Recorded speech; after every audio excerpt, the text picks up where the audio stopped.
საღამო მშვიდობისა, თქვენ უყურებთ მოამბის მთავარ გამოშვებას, დღის მთავარ თემებს ჩვენს კოლეგებთან ერთად მე თამთა სანიკიძე და ნიკა მუკბანიანი გაგაცნობთ. საღამო მშვიდობისა. გამოშვებაში დღეს ნახავთ. თბილისის და რუსთავის გახსნის თარიღი ცნობილია, როდის მიიღებს ქვეყანა უცხოელ ტურისტებს და რა შეღავათებს თავაზობს სახელმწიფო ყველაზე მეტად დაზარალებულ ტურიზმის სექტორს. კორონავირუსის პირველი შემთხვევა კახეთში, რა ვითარებაში დაინფიცირდა საგარეჯოში ექთანი და მიდის თუ არა ქვეყანაში პანდემია დასასრულისკენ.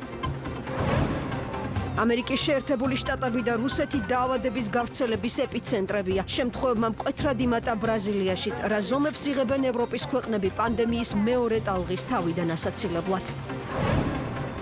როდის განახლდება გეგმიური ოპერაციების ჩატარება, როგორ აისახა პანდემია საავადმყოფოების მუშაობაზე და ჯანდაცვის სერვისებზე. თითქმის ერთთვიანი შეზღუდვის შემდეგ თბილისის გახსნის თარიღი ცნობილია, დედაქალაქში შესვლა და გასვლა 11 მაისიდან შესაძლებელი იქნება. 14 მაისიდან იხსნება რუსთავი და გარდაბანიც, 18 მაისს კი საკარანტინო რეჟიმი გაუქმდება მარნეულში, რომელიც 23 მარტის შემდეგ ჩაკეტილია. თვენახევრიანი პაუზის შემდეგ ორშაბათიდან მუშაობას განაახლებს ყველა სახის წარმოებაც. გაიხსნება საცალო და საბითუმო მაღაზიები, რომლებსაც შესასვლელები ქუჩიდან ექნებათ. გარდა სავაჭრო ცენტრებისა და ფეხსაცმლის, ასევე ტანსაცმლის მაღაზიებისა. თუმცა მთელი ქვეყნის მასშტაბით ჯერ ისევ ძალაში რჩება ეგრეთ წოდებული კომენდანტის საათი, რაც ნიშნავს, რომ საღამოს 9 საათიდან დილის 6 საათამდე სახლიდან გასვლა აკრძალულია. დროის ამ მონაკვეთში ისევ მხოლოდ აფთიაქები იმუშავებს. ასევე ნარჩუნდება ის შეზღუდვები, რომლებიც მანქანებით მგზავრების რაოდენობას და მათ განლაგებას უკავშირდება. მარტის შემდეგ ჩაკეტილი ქვეყნის საზღვრები კი 1 ივლისიდან გაიხსნება. სწორედ ამ დღიდან მიიღებს საქართველოს უცხოელ ტურისტებს. შიდა ტურიზმის სამუშაობა კი 2 კვირით ადრე 15 ივნისიდან იგეგმება. ჯერ უცნობია დაწესდება თუ არა პირველ ეტაპზე ავიამიმოსვლის კუთხით რომელიმე ქვეყანასთან შეზღუდვები, თუმცა პირველ ეტაპზე მთავრობა ტურისტულ ნაკადებს ძირითადად რეგიონების ქვეყნებიდან ელოდება. ფრენების სიხშირეზე მოლაპარაკებები ცალკეულ ავიაკომპანიებთან უკვე დაწყებულია. რისკების შესამცირებლად და 14 დღიანი კარანტინის თავიდან ასაცილებლად საზღვრებზე შემოწმების სპეციალური პროტოკოლი იმოქმედებს, რომელთა გავლა ქვეყანაში ჩამოსულ ვიზიტორებს მოუწევთ. უსაფრთხოების სტანდარტების დაცვის ვალდებულება ექნებათ განთავსებისა და კვების ობიექტებსაც. ახლა მთავარი ამოცანა, რომ საზღვრების გახსნამ დაავადების გავრცელების დაბალ მაჩვენებელზე ნეგატიურად არ იმოქმედოს და ქვეყანა მიღწეული შედეგები შეინარჩუნოს, რისთვისაც უსაფრთხო კორიდორის დანერგვა იგეგმება. 16 მარტიდან ჩაკეტილ სახელმწიფო საზღვრებს საქართველოს უცხოელი ტურისტებისთვის 1 ივლისიდან გახსნის. მანამდე კი 15 ივნისიდან ადგილობრივი ტურიზმი აიღებს სტარტს. ვიდრე ქვეყანა ცხოვრების ნორმალურ რეჟიმში დაბრუნებას ახლიდან ცდილობს, მთავრობამ საკუთარ თავს ახალი ამოცანა დაუსახა. პანდემია გადავლილ მსოფლიოში საქართველოს უნდა გახდეს უსაფრთხო დანიშნულების ადგილი და პირველი ქვეყანა, სადაც მოგზაურობა და დასვენება რისკის შემცველი არ იქნება. უკვე დაწყებულია გლობალური კონკურენცია ქვეყნებს შორის, როგორც ტურისტების მოზიდვის თვალსაზრისით, ასევე შემდგომი ეკონომიკური განვითარების თვალსაზრისით და ერთმნიშვნელოვნად საქართველოს უნდა იყოს ერთ-ერთი პირველი და რეგიონში პირველი ქვეყანა, რომელიც ტურიზმს როგორც ასეთს დარგს აამუშავებს უახლოეს პერიოდში. ამას ჩვენ გავაკეთებთ როგორც სახმელეთო საზღვრებზე უსაფრთხო კორიდორების შექმნით ჩვენს მეზობელ ქვეყნებთან, ასევე გავაკეთებთ უსაფრთხო კორიდორების შექმნის შესაძლებლობით ორმხრივი მოლაპარაკების თვალსაზრისით ტურისტულად ჩვენთვის საინტერესო ქვეყნებიდან. მოლაპარაკებები უკვე დაწყებულია და კიდევ ერთხელ მინდა ხაზგასმით აღვნიშნო, რომ ამ მიზანს ჩვენ მივახცევთ და საქართველოს იქნება ერთ-ერთი პირველი ქვეყანა, რომელიც გახსნის თავის საზღვრებს და თავის ინფრასტრუქტურას იმისთვის, რომ მიიღოს უცხო ქვეყნიდან სტუმრები. საზღვრების გახსნა ფრენების აღდგენას ნიშნავს, რომელი ქვეყნები იქნება პირველი და რომელი ავიაკომპანიები დაიწყებენ საჰაერო მიმოსვლას. შეკითხვის პასუხად ეკონომიკის მინისტრი ამბობს, რომ პარტნიორებთან, მეგობრებთან და მეზობლებთან აქტიური მოლაპარაკება მიმდინარეობს. ისევე როგორც ქვეყანას კომუნიკაცია აქვს ქართულ ჯორჯიან ეარვეისთან, დაბალბიუჯეტიან ვიზიართან და ყველა იმ ავიაკომპანიასთან, რომელიც მზად არის ტურიზმის საერთაშორისო ორგანიზაციისა და სამოქალაქო ავიაციის საერთაშორისო ორგანიზაციის მიერ დადგენილი უსაფრთხო მოგზაურობის წესები დანერგოს. თავის მხრივ ქვეყანა თბილისის, ქუთაისისა და ბათუმის აეროპორტებში უსაფრთხოების დამატებით ფილტრებს უზრუნველყოფს. Რამდენად მზად არის მთავრობა სიტუაციის კონტროლისთვის, თუ სახმელეთო საზღვრების გახსნის შემდეგ ტურისტები იმ მეზობელი ქვეყნებიდან შემოვლენ, სადაც COVID სიტუაცია საქართველოსთან შედარებით საკმაოდ რთულია. ეკონომიკური გუნდი და ტურიზმის ადმინისტრაცია ამბობს, რომ უსაფრთხო კორიდორის პრინციპი თავისთავად გულისხმობს იმას, რომ ტურიზმი ვირუსული ინფექციის გადამტანი არ უნდა გახდეს. კონკრეტიკას მოგახსენებთ უახლოეს პერიოდში, იმიტომ რომ ეს უნდა იყოს დასრულებული გადაწყვეტილება, ეს დასრულებული გადაწყვეტილება უკვე იქნება თქვენთვის საჯარო და არა მარტო თქვენთვის დაიწყება გაყიდვა ბილეთების ამ მიმართულებით, მაგრამ გეტყვით, რომ აერზანის შემთხვევაში სულ მცირე ორი მიმართულება, ვიზერის შემთხვევაში ჩვენ ეხლა ველოდებით მათგან შორტ-ლისტის მიმართულებების იქიდან სადაც უკვე დაფრინავდნენ ისინი, სადაც მათ მიაჩნიათ, რომ ყველაზე სწრაფად შეიძლება რომ ტურისტი შემოიყვანონ საქართველოში. პარალელურად ჩვენი საგარეო საქმეთა სამინისტრო აწარმოებს მოლაპარაკებას ევროკავშირის მთელ რიგ ქვეყნებთან. ასევე აქტიურები ვართ ჩვენ ახლო აღმოსავლეთის ქვეყნებთან მიმართებაში, საიდანაც ამ ბოლო დროს საკმაოდ ბევრი ტურისტი სტუმრობდა. ჩვენ ყველა აი უსაფრთხო დერეფნის სტანდარტის დაცვით პირველ ეტაპზე ალბათ რეგიონის ქვეყნებს ველოდებით, თუმცა ასევე არ დავკარგავთ არც ერთ შანსს უახლოეს პერიოდში შემოვიყვანოთ ისევ ევროპელი ტურისტები. ყველა იმ ქვეყანასთან მიმდინარეობს მოლაპარაკება, რომელიც ჩვენი ქვეყნის ტურიზმის ინდუსტრიისთვის ტრადიციულად იყო ღირებული, ან შესაძლებელია დღეს გქონდეს ახალი შესაძლებლობა, რომ მოვიზიდოთ ჩვენ ქვეყანაში კიდევ უფრო მეტად მხარჯველ უნარიანი ტურისტი. ჩვენი მეზობელი ქვეყნები არიან ის ქვეყნები, რომლებიც სახმელეთო შეზღუდვის გაუქმების შემდგომ იქნებიან პირველი ქვეყნები, რომლებიც დაიწყებენ ქვეყანაში მოგზაურობას. მთავრობა ტურიზმის გახსნის კიდევ უფრო კონკრეტული გეგმის წარმოდგენას მაისის შუა რიცხვებისთვის გეგმავს. პრემიერმა ჯანდაცვის სამინისტროს უკვე დაავალა, რომ ამ დრომდე საზღვრების გადმოლახვისას დადგენილი 14 დღიანი სავალდებულო კარანტინის ნაცვლად საზღვრებზე კონტროლი 1 საათშივე დასრულდეს. მთავრობის ხელმძღვანელი ამბობს, რომ კარანტინის პროგრამის ფარგლებში ჩართულმა სასტუმროებმა პანდემიასთან ბრძოლის კუთხით ის გამოცდილება შეეძინა, რომელიც საქართველოს სხვა ქვეყნებთან შედარებით უპირატეს მდგომარეობაში აყენებს. მთელი ქვეყნის მასშტაბით 83 სასტუმრო კარანტინში მყოფ 19,000-ზე მეტ ადამიანს მოემსახურა და უკვე იცის, როგორ უნდა იმუშაოს ახლებურად განსაზღვრული სტანდარტების პირობებში. ჯანდაცვის სამინისტროს უკვე აქვს მიღებული დავალებები, რომ საზღვრებზე უნდა გაძლიერდეს კონტროლი შემომსვლელი თითო ადამიანის და ეს კონტროლი თუ აქამდე ჩვენ გვჭირდებოდა 14 დღიანი კარანტინი, 24 საათიანი კარანტინი 1 საათში უნდა იყოს დასრულებული და ამის შესაძლებლობები და ტექნოლოგიები არსებობს და ჯანდაცვის სამინისტრო ამ ამოწყნას გადაწყვეტს უახლოეს პერიოდში. სასტუმროების მართვა და აქ ყველა იმ სტანდარტის გათვალისწინება, რომელიც COVID-ის პრევენციასთან არის დაკავშირებული და ზუსტად ასევე ტრანსპორტი. ეს ის ძირითადი წერტილებია, სადაც ტურიზმის აღდგენის პირობებში ჩვენ უნდა ვმართოთ ეს რისკები. გადაწყვეტილებამ, რომელიც ჩვენ ძალიან ადრეულ ეტაპზე მივიღეთ და საკარანტინო ზონებად გადავაქციეთ, მაგალითად სასტუმროები, მოგვცა უდიდესი გამოცდილება, რომელსაც დღეს მსოფლიოს ტურიზმის განვითარების ორგანიზაციაც იყენებს. ინფიცირების რისკის პირობებში სასტუმროს მართვას სჭირდება სხვადასხვა ბევრი გამოცდილებები, ცოდნები და ექსპერტიზა, რომელიც ჩვენს ბევრ სასტუმროს დაუგროვდა. საქართველოს აქვს შესაძლებლობა გამოყოს უსაფრთხო COVID-ისგან უსაფრთხო ტურისტული ზონები. ეს შეიძლება იყოს წყალტუბო, ეს შეიძლება იყოს გუდაური, ეს შეიძლება იყოს საირმე, აბასთუმანი, კიდე ბევრი რამ, განსაკუთრებით ის ბორჯომი, ის კურორტები, რომლებიც ისტორიულად პოზიციონირდებოდნენ როგორც სასუნთქი ორგანოების რეაბილიტაციისთვის აუცილებელი ზონები. ჩვენ ამაზეც ვფიქრობთ. აქ კონცეფტი არის ერთი, რომ შემოვიდანოთ კიდევ უფრო მეტად დამატებითი აქცენტირება ეგრეთ წოდებულ COVID free ზონებზე, რომლის გამოცდილებაც საბედნიეროდ უკვე ჩვენ ძალიან ბევრ სასტუმროს აქვს, რომელიც აგერ უკვე 2 თვეა ჩართულია საკარანტინე პროექტების ფორმატით ტურიზმის ინდუსტრიის სხვადასხვა მოთამაშემ, სატრანსპორტო, კვების თუ განთავსების ობიექტმა 19,000-მდე ადამიანს უმასპინძლა იმ სერვისით, რომელზეც დღეს ახლა სხვა ქვეყნები მუშაობენ, რომ გაიწეროს და ჩვენ ამაყები ვართ, რა თქმა უნდა, რომ 2 თვე არა თუ გაწერილი, არამედ დანერგილი გვაქვს სერვისში. ახალი უსაფრთხო ტურისტული ზონების გარდა ზაფხულის ტრადიციული საკურორტო ზონა აჭარა რამდენად მზად არის ტურისტების მასპინძლობისთვის. აჭარის ავტონომიური რესპუბლიკის მთავრობის ხელმძღვანელი ამბობს, რომ სასტუმროების ბიზნესის ფინანსურად დასახმარებლად ყველაფერს აკეთებენ. სექტორი ახალ მოთხოვნებს დანერგავს, დამსვენებლებმა კი სოციალური დისტანცია პლაჟზე უსაფრთხოებიდან გამომდინარე თავადვე უნდა დაიცვან. მაქსიმალურად უნდა მოხდეს ჯანდაცვის რეკომენდაციების და ასევე უსაფრთხოების გათვალისწინება და ამ კუთხით სახელმწიფო უწყებებთან ერთად კერძო სექტორი მაქსიმალურად იქნება ჩართული, რომ ეს სტანდარტები გაითვალისწინონ. ზღვის წყალი არ არის გადამტანი და ეს არის საკმაოდ საიმედო პროგნოზი, რაც შეეხება ზოგადად დისტანცირებას. დარწმუნებული ვარ, ჩვენი მოქალაქეები, ასევე ტურისტები, მათივე უსაფრთხოებიდან გამომდინარე, მაქსიმალურად შეეცდებიან ამის დაცვას და რა თქმა უნდა, ზედამხედველობის ნაწილში, რბილი ზედამხედველობის ნაწილში ამას დავაკვირდებით. მთავრობის დღევანდელი ანტიკრიზისული გეგმით კმაყოფილია საპარლამენტო უმრავლესობა. ქართული ოცნების დეპუტატები ამბობენ, რომ ტურიზმი როგორც ყველაზე მზარდი ინდუსტრია და ქართული ეკონომიკის წამყვანი მიმართულება პანდემიამ და საზღვრების ჩაკეტვამ ყველაზე მეტად დააზარალა. ამიტომ დეპუტატები მთავრობის ახალ დღის წესრიგს მიესალმებიან. ტურიზმს უმნიშვნელოვანი ადგილი უკავია საქართველოს ეკონომიკაში. შარშან ჩვენ 9 მილიონზე მეტი ტურისტი მივიღეთ, ხოლო 3 მილიარდ დოლარზე მეტი როგორც შემოსავალი. აქედან გამომდინარე, ძალიან მნიშვნელოვანია, რომ ტურიზმის სწრაფი აღდგენა მოხდეს. დღევანდელი პრეზენტაცია გამოსახავს მკვეთრად, რამდენად მზად არის ქვეყანა, რომ მაქსიმალურად სწრაფად მოიპოვოს კონკურენტული უპირატესობა როგორც რეგიონში, ასევე აღმოსავლეთ ევროპაში და მზად შეხვდეს იმ გამოწვევას, რაც არის ტურიზმის სექტორისთვის.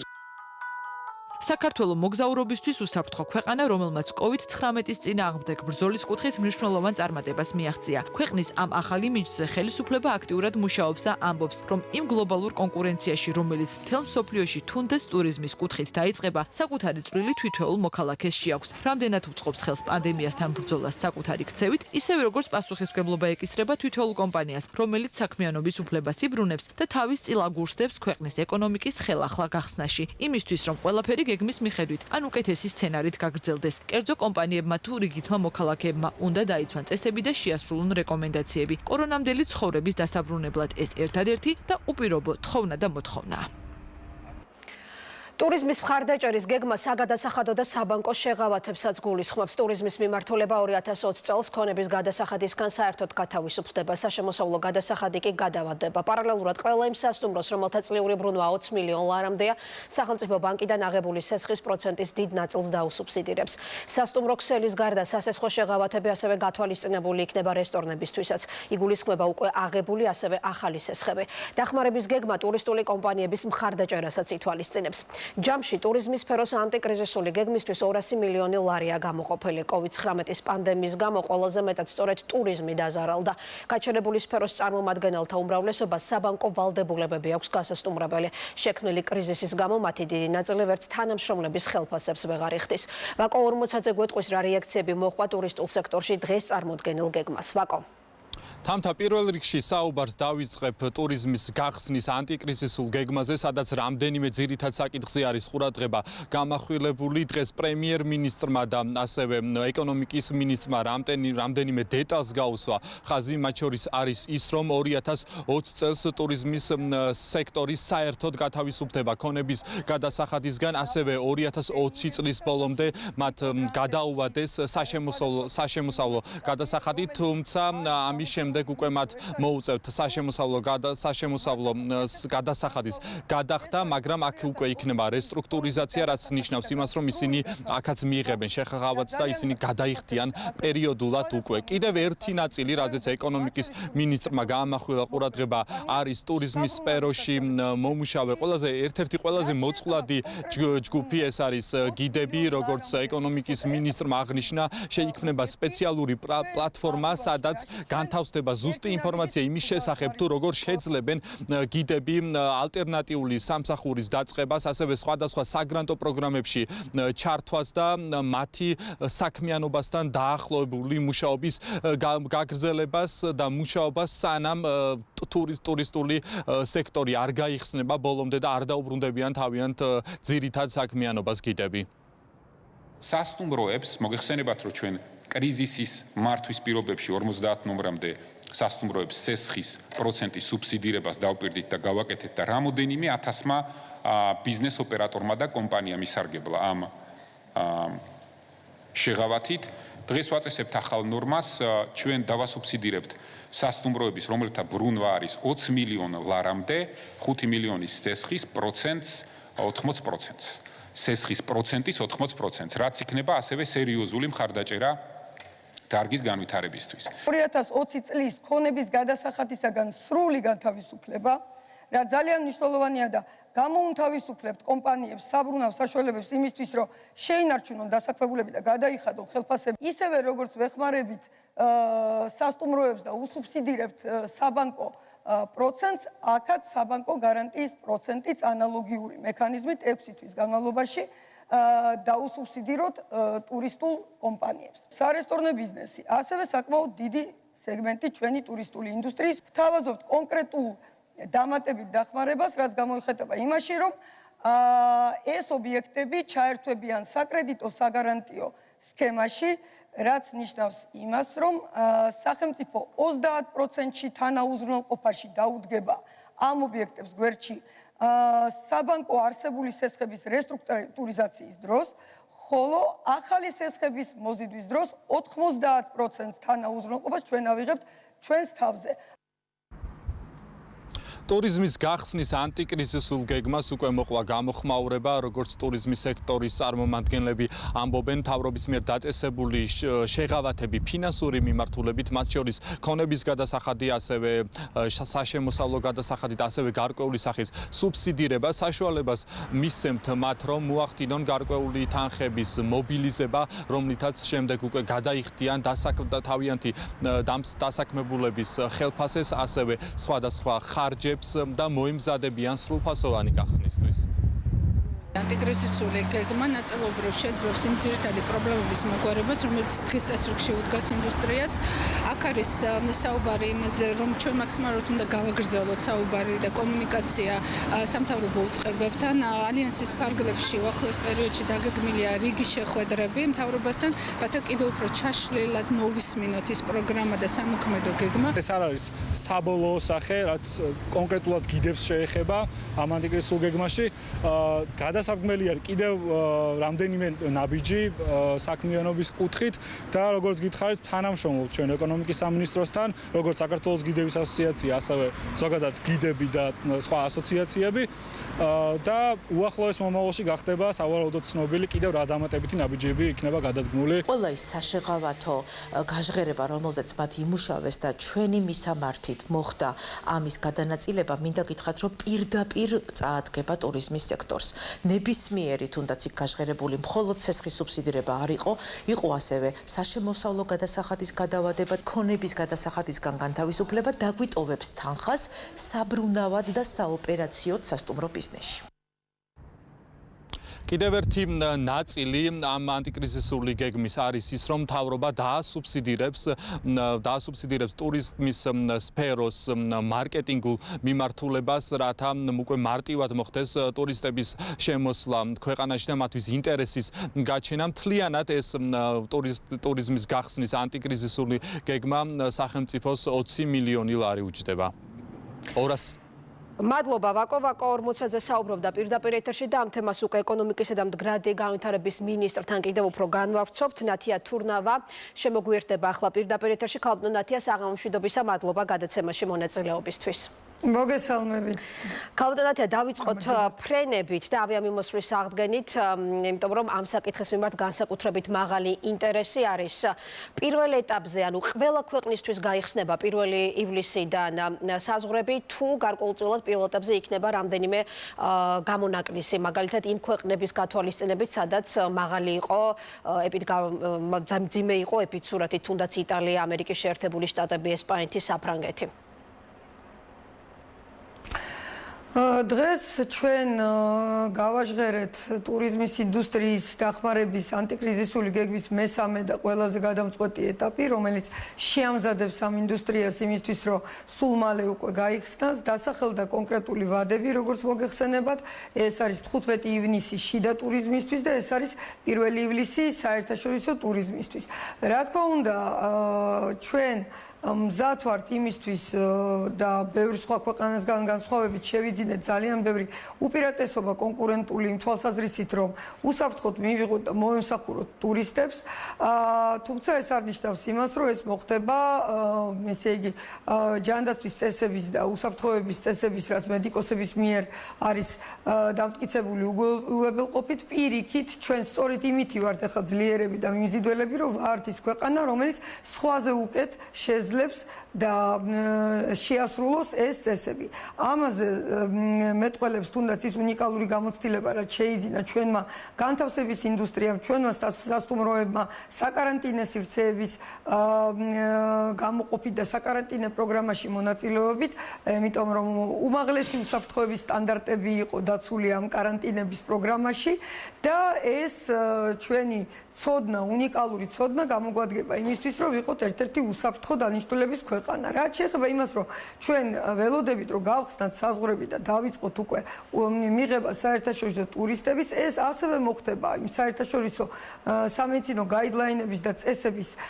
დაცვით, რა წესებიც იქნება დამტკიცებული მსოფლიო ტურიზმის ორგანიზაციის მიერ და მანამდე ჩვენ მზად ვართ, რომ ორმხრივ რეჟიმშიც ვისაუბროთ ამა თუ იმ ქვეყანასთან ეგრეთ წოდებულ უსაფრთხო კორიდორზე, რას ნიშნავს ეს უსაფრთხო კორიდორი? აი სანამ უსაფრთხოების კორიდორზე კითხავთ, ქალბატონათი, რომელ ქვეყნებთან არის უკვე მოლაპარაკებები დაწყებული? ძირითადად რეგიონის ქვეყნებთან, რომლებიც თქვენ ახსენეთ, თუ ყველა ქვეყანასთან, მათ შორის ევროკავშირის ქვეყნებთან?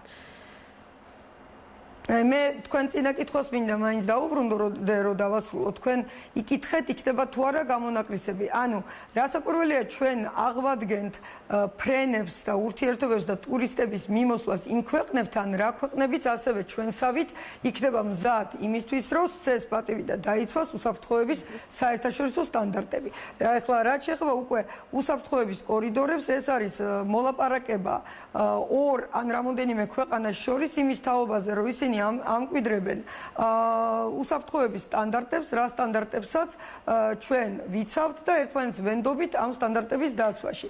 ეს გვაძლევს საშუალებას, რომ ჩვენ ისე დავიწყოთ ტურისტების მიმოსვლა, რომ არც საკუთარ მოსახლეობას მივაყენოთ რამე ზიანი და რისკის ქვეშ დავაყენოთ და არც ჩამოსული ტურისტი არ დადგეს რისკის ქვეშ და ჩვენ ძალიან მალე დავიწყებთ აი ესეთ ურთიერთობებს და ტურისტების გაცვლას.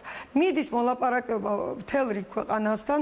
მე შემიძლია გითხრათ ახლა ბევრ ქვეყანასთან მიმდინარეობს მოლაპარაკება, მათ შორის ჩვენი საგარეო საქმეთა სამინისტრო, ჩვენი კოლეგები არიან ჩართულები, მაგრამ არის ძალიან დიდი ინტერესი და უკვე პროგრესი იგივე ისრაელთან მიღწეული. არის ინტერესი და პირველადი მოლაპარაკებები სპარსეთის ყურის ქვეყნებთან. ასევე ჩვენ ვადევნებთ თვალყურს იმას, რომ ევროპული ქვეყნები ერთმანეთში უკვე იწყებენ საუბარს საზღვრების გახსნაზე და ჩვენ გვაქვს ძალიან დიდი სურვილი, რომ ჩვენ ამ პროცესის მიღმა არ დავრჩებით და გავხდეთ ამ პროცესის მონაწილე.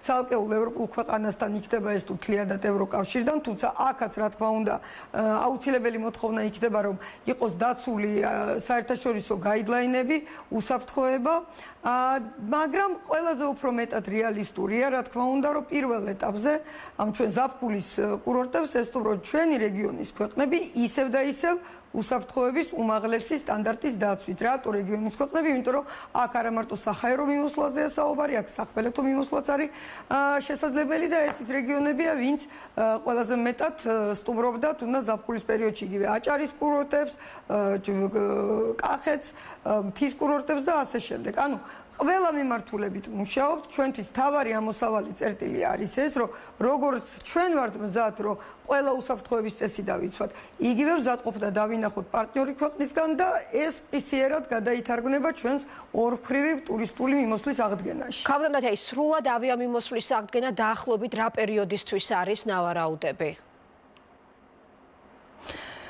ისევ და ისევ ეს დამოკიდებულია სხვა ქვეყნების მზაობაზე, იქ არსებულ ეპიდემიოლოგიურ ვითარებაზე, თუმცა ჩვენ ვფიქრობთ, რომ უკვე წლის ბოლომდე ეს შესაძლებელი იქნება, ხოლო რაც შეეხება ნაწილობრივ აღდგენას, ეს ნაწილობრივი აღდგენა, რა თქმა უნდა, დაიწყება მანამ, სანამ ჩვენ გავხსნით ჩვენ საზღვრებს, ანუ ეს იქნება უკვე ივლისის დასაწყისი. ქალბატონათი, აი ახლა მინდა სწორედ უსაფრთხო კორიდორზე გკითხოთ, იმიტომ რომ დღეს თქვა პრემიერმა, რომ ჯანდაცვის სამინისტრო სპეციალისტ სპეციალური დავალება მიეცა, რომ საკარანტინე პერიოდის თავიდან ასაცლებლად 1 საათში იყოს გაკონტროლებული, თქვათ, ყველა უცხოელი ვიზიტორი, რომელიც ქვეყანაში შემოვა. ანუ კონკრეტულად რა სქემით გაკონტროლდებიან? აი მაგალითად, ვენის აეროპორტმა უკვე დანერგა სპეციალური აპარატები იქნება, სადაც ნებაყოფლობით ტურისტს შეიძლება რომ PCR ტესტირება გაიაროს და თავიდან აიცულოს 14 დღიანი კარანტინი. ჩვენთან მხოლოდ თერმოსკრინინგი იქნება აეროპორტებში, სხვა საზღვრებზე თუ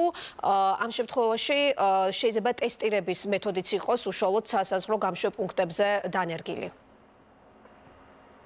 მე არ მინდა შევიჭრა ახლა ჯანდაცვის სამინისტროს კომპეტენციაში, მით უფრო რომ ჯანდაცვის სამინისტრომ არაერთხელ დაამტკიცა, რომ ძალიან ეფექტურად უძღვება თავის საქმეს და მართლაც ჩვენი მედიკოსების და ჩვენი ჯანდაცვის სამინისტროს და დაავადებათა კონტროლის ცენტრის დიდი დამსახურებაა ის მიღწევები, რაც საერთაშორისოდ არის აღიარებული კოვიდთან და კორონავირუსთან ბრძოლის მიმართულებით, აქედან გამომდინარე მერწმუნეთ, რომ ისინი ძალიან სწორ და ადეკვატურ რეკომენდაციებს და მოთხოვნებს გასცემენ, რაც იქნება ჩვენი გაიდლაინები, იგივე ჩვენი აეროპორტების უსაფრთხოებისთვის. არც ის არის პრობლემა და სულ უფრო მეტად ხდება ახლა იხვეწება ტესტები და უფრო მეტი სიზუსტით ხდება ტესტირება და არ ჩვენთვის არ არის პრობლემა ხელმისაწვდომობა არის უზრუნველყოფილი, რომ სწრაფი ტესტირების მეთოდი იქნეს გამოყენებული და აქ ჩვენს მოწინავე ტექნოლოგიები დავნერგოთ. ასევე არც ის არის გამორიცხული, რომ იმ შემთხვევაში თუ კი ჩვენ შევთანხმდებით რომელიმე ქვეყანასთან, რომლის ჯანდაცვის სისტემაც არის მაღალ დონეზე, სანდოობა არის მაღალ დონეზე და ვენდობით, რომ იქ გაცემული, ასე ვთქვათ, ტესტის პასუხი იქნება ჩვენთვის მისაღები, შეიძლება ჩვენ ამ შემთხვევაში დავრთოთ ნება, რომ იმ ქვეყანაში ტესტირებული ადამიანი ან შესაბამისი საბუთის მქონე ადამიანი ჩვენთან იყოს მიღებული ტესტირების გარეშე, შეიძლება ჯანდაცვის სამინისტროს მოთხოვნებით იყოს, ესე იგი, ორმაგი გადამოწმება და ჩვენთანაც ჩავატაროთ ტესტირება, მაგრამ ტესტირება არ იქნება ერთადერთი ასე ვთქვათ ფილტრი, რომელიც იქნება გატარებული. რა თქმა უნდა, ძალიან დიდი მნიშვნელობა აქვს იმას, რომ ჩვენ სასტუმროებს უკვე დაუგროვდა როგორც მოგახსენეთ გამოცდილება თუ როგორ დაიცვან უსაფრთხოების სტანდარტების სტუმრების მომსახურებისას, იქნება ეს სტუმრების კვება, იქნება ეს ნარჩენების გატანა, იქნება ეს უკონტაქტო მომსახურება და ასე შემდეგ და აი ამ მიმართულებითაც იქნება ძალიან მნიშვნელოვანი, რომ ჩვენი ტურისტული ინფრასტრუქტურა ძალიან მალე იქნება მზად. სხვა შორის ჩვენი ანტიკრიზისული გეგმის ერთ-ერთი მიმართულება არის დახმარება ტურიზმის ინდუსტრიის იმაში, რომ მან უფრო სწრაფად დანერგოს ეს სტანდარტები და ჩვენ ღრმად გვჯერა, რომ ჩვენ სხვაზე უფრო სწრაფად დავნერგავთ ამ სტანდარტებს, ისევ და ისევ ჩვენი უნიკალური საკარანტინო გამოცდილებიდან გამომდინარე. ასევე ეს იქნება პირადი დაცვის საშუალებების გამოყენების აუცილებლობა, რაც ასევე უკვე ფართოდ არის ჩვენთან დანერგილი სხვადასხვა ბიზნესში, იქნება ეს პირბადე, თერმოსკრინინგის ორგანიზება, პერიოდული დეზინფექცია, განიავება თუ სხვა.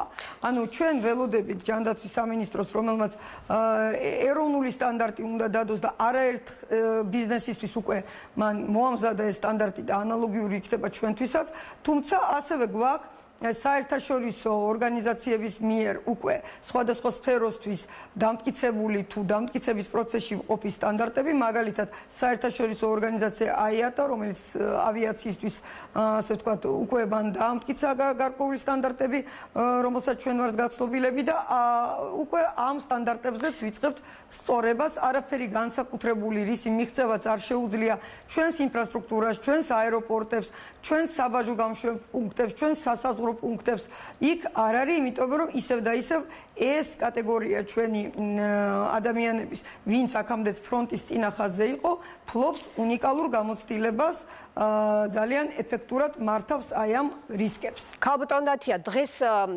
ახსენეთ ასევე, რომ უსაფრთხო ტურისტული ზონები გამოიყოფა, მათ შორის დასახელდა წყალტუბო, აბასთუმანი, ბორჯომი, გუდაური, რაიმე წამახალისებელი ღონისძიებების გატარება იგეგმება სახელმწიფოს მხრიდან, რომ იქ თქვა ტურიზმის მაჩვენებლები და ტურიზმის წილი გაიზარდოს ამ კონკრეტულ ზონებში, რომლებიც დღეს დასახელდა. ესე იგი, მე მინდა ვთქვა, რომ კიდევ ერთი კონკურენტული უპირატესობა გაგვაჩნია ჩვენ. პირველი ეს არის, რა თქმა უნდა, ის წარმატება, რითიც ჩვენ ვუმკლავდებით ეპიდემიას და რა გამოცდილებას დააგროვა ჩვენმა ტურისტულმა ინდუსტრიამ. მეორე ასეთივე კონკურენტული უპირატესობა ეს არის იმ პროდუქტების, ტურისტული პროდუქტების არსებობა, რომელიც დღეს ყველაზე მეტად მოთხოვნადი იყო და ჩვენ კიდე ვირუსამდეც ჰქონდა განვითარებული. ეს არის ეკოტურიზმი, ეს არის ღვინის ტურიზმი, ეს არის თავგადასავლო ტურიზმი, ეს არის აგროტურიზმი, ეს არის ჩვენი კურორტები, ჩვენი რეკრეაციული ზონები, ჩვენი დაცული ტერიტორიები. ანუ ყველაფერი ეს იქნება ძალიან მეტად მოთხოვნადი დღეს, იმიტომ რომ ეს პირველ რიგში არის ისეთი ტურისტული აქტივობები, რომელიც ღია სივრცეში ტარდება და აქ ინფიცირების რისკი უფრო დაბალია, აქ არის უფრო მეტი კომფორტი ადამიანებისთვის ფსიქოლოგიურიც შექმნილი, თუნდაც იმ თვალსაზრისით, რომ ერთ ადგილზე არ მოხდება ბევრი ადამიანის კონცენტრაცია და აი ასეთი პროდუქტების, ტურისტული პროდუქტების და შეთავაზებების რიცხვს დაემატება კიდევ ეს ახალი იდეა, კონცეფცია ჩვენი, რომელიც შეეხება ეგრეთ წოდებული უსაფრთხო ტურისტული ზონების მოწყობას.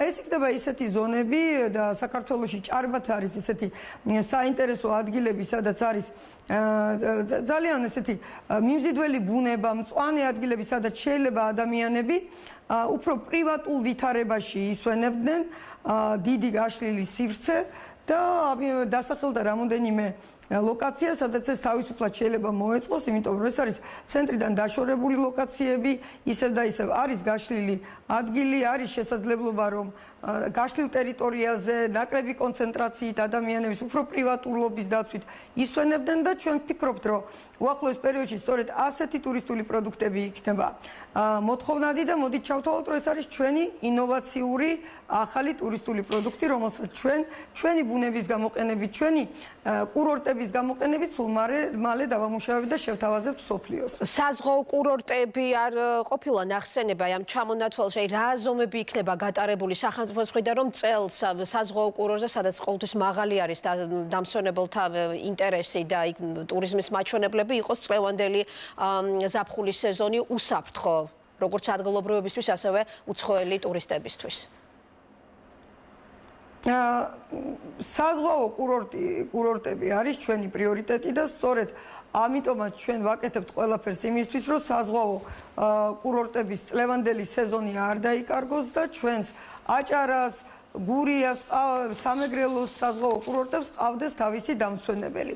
და მოგეხსენებათ ის ფაქტი, რომ ჩვენ უკვე 15 ივნისიდან ხსნით შიდა ტურისტებისთვის ტურისტულ ინდუსტრიას, სწორედ იმის საშუალებას მისცემს ჩვენ შიდა დამსვენებელს, რომ მათ შორის საზღვაო კურორტებს ესტუმროს, ხოლო როდესაც უკვე გაიხსნება საზღვრები, ჩვენ ჯერ ეს ერთი ყველაფერს გავაკეთებთ მანამდე იმისთვის, რომ ჩვენი საზღვაო კურორტები აღიჭურვოს, ესე იგი, უმაღლეს დონეზე ყველა უსაფრთხოებისთვის აუცილებელი ატრიბუტით, დატრეინინგდეს კვლავ პერსონალი, მაგრამ ისევ ვამბობ, რომ იმ დონეზე აქვთ უკვე ცოდნა იგივე სასტუმროების პერსონალს უსაფრთხო საქმიანობის და უსაფრთხოების სტანდარტების დაცვის, რომ დიდი ტრეინინგი მათ არ ჭირდება და აქეთ შეუძლიათ სხვა ქვეყნების ტურისტულ ინდუსტრიებს გაუწიონ ტრეინინგი.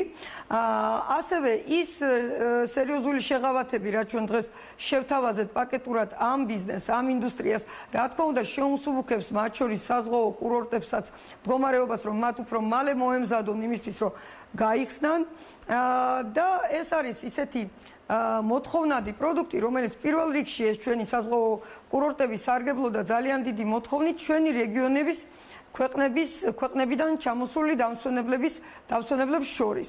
ჩვენ ვიცით, რომ კლავინდებულად არის ძალიან დიდი მონდომება და ინტერესი, რა თქმა უნდა, აუცილებელია, რომ აქაც უსაფრთხო დერეფნების კონცეფცია ჩვენ განვახორციელოთ თუნდაც ჩვენი რეგიონის ქვეყნებთან და დარწმუნებული ვარ, რომ ეს იქნება პირველი ნაკადი, რომელიც ესტუმრება ჩვენ საზღვაო კურორტებს. გარდა ამისა, არ არის გამორიცხული და ჩვენ ამაზეც მუშაობთ, რომ იგივე ევროპელი დამსვენებლებიც კი წელს იმის გამო, რომ საქართველოს კურორტები ყველაზე უსაფრთხო იქნება და ერთ-ერთი ყველაზე უფრო ესეთი მომზადებული, რომ უსაფრთხოების სტანდარტები დაიცვან, ასევე შეცვლიან თავის ჩვეულებრივ, ასე ვთქვათ, არჩევანს ჩვენი იგივე აჭარის, გურიის თუ სამეგრელოს კურორტების სასარგებლოდ, რომ დღეს უკვე პრიორიტეტები იცვლება და პრიორიტეტი არა მხოლოდ კომფორტია, არამედ პრიორიტეტი არის უსაფრთხოება და ჩვენ შეგვიძლია რომ ეს უსაფრთხოება შევთავაზოთ ჩვენს დამსვენებლებს. ქაუტანდათია, ახლა იმ შეღავათებზე მინდა კითხოთ, რომელიც გათვალისწინებულია სწორედ ტურისტული სფეროსთვის. ვნახეთ, რომ სასტუმროების გარდა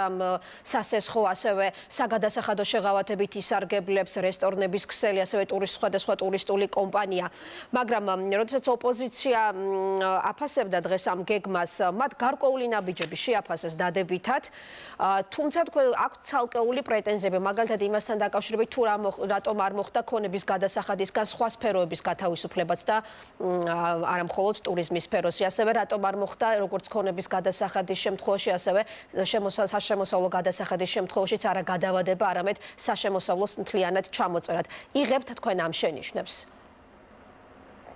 მოდით პირველ რიგში ვიტყვი, რომ მართლაც ის პროგრამა, რომელიც ჩვენ შევთავაზეთ ტურისტულ ინდუსტრიას, ალბათ მოწონებას და მხარდაჭერას უნდა იმსახურებდეს და ჩვენი ოპონენტებიც კი არსებითად ეთანხმებიან, იმიტომ რომ ყველანი ვთანხმდებით ჩვენ, რომ ტურისტულ ინდუსტრიას სჭირდება განსაკუთრებული მიდგომა დღეს, იმიტომ რომ ტურისტული ინდუსტრია წარმოადგენს არა მარტო დიდ შემომტანს ჩვენს ეკონომიკაში და მართლაც 12%-მდე 11% ჩვენი ეკონომიკის ეს არის ტურიზმი, არა მხოლოდ სხვა ბევრ სექტორსაც ასაზრდოებს, იქნება ეს ვაჭრობა, იქნება ეს ტრანსპორტი თუ სხვა, არამედ ეს არის სოციალურად ძალიან მნიშვნელოვანი სექტორი, სადაც დასაქმებულია ოფიციალურად, ლეგალურად 150,000 ადამიანზე მეტი და თვითდასაქმებული კიდევ შეიძლება უფრო მეტი იყოს. თან ეს არის ისეთი ინდუსტრია, რომელმაც ახლა დამატებითი კონკურენტული უპირატესობა შეიძინა და ეს ის ინდუსტრია, სადაც ჩვენ დამატებით შესაძლებლობები შეიძლება ვნახოთ სწორედ იმის გამო, რამდენადაც ესე ვთქვათ, ლიდერები ვიყავით იგივე ეპიდემიასთან გამკლავების. ამიტომ სჭირდება ამ ინდუსტრიას განსაკუთრებული მიდგომა, თუმცა ამ რამოდენიმე ხნის წინ ჩვენ წარვადგინეთ საზოგადოებისთვის ასე და ბიზნესისთვის ანტიკრიზისული გეგმა, რომელიც მთლიანად საქართველოს ეკონომიკას შეეხებოდა და ძალიან მნიშვნელოვანი ხელშესახები შეღავათები თუ დახმარების პროგრამები შესთავაზეთ სრულიად საქართველოს ბიზნესს. რაც შეეხება საშემოსავლო გადასახადს, მე დავაზუსტო მინდა, რომ აქ მოხდა არა პატიება საშემოსავლო გადასახადის, არამედ გადავადებული იყო აქამდე 1 ნოემბრამდე და ეხლა გადავადებული არის 1 იანვრამდე, თუმცა ქონების გადასახადი, რასაკვირველია 2020 წლის ქონების გადასახადი სრულიად ეპატიება ტურისტულ ინდუსტრიას. რატომ?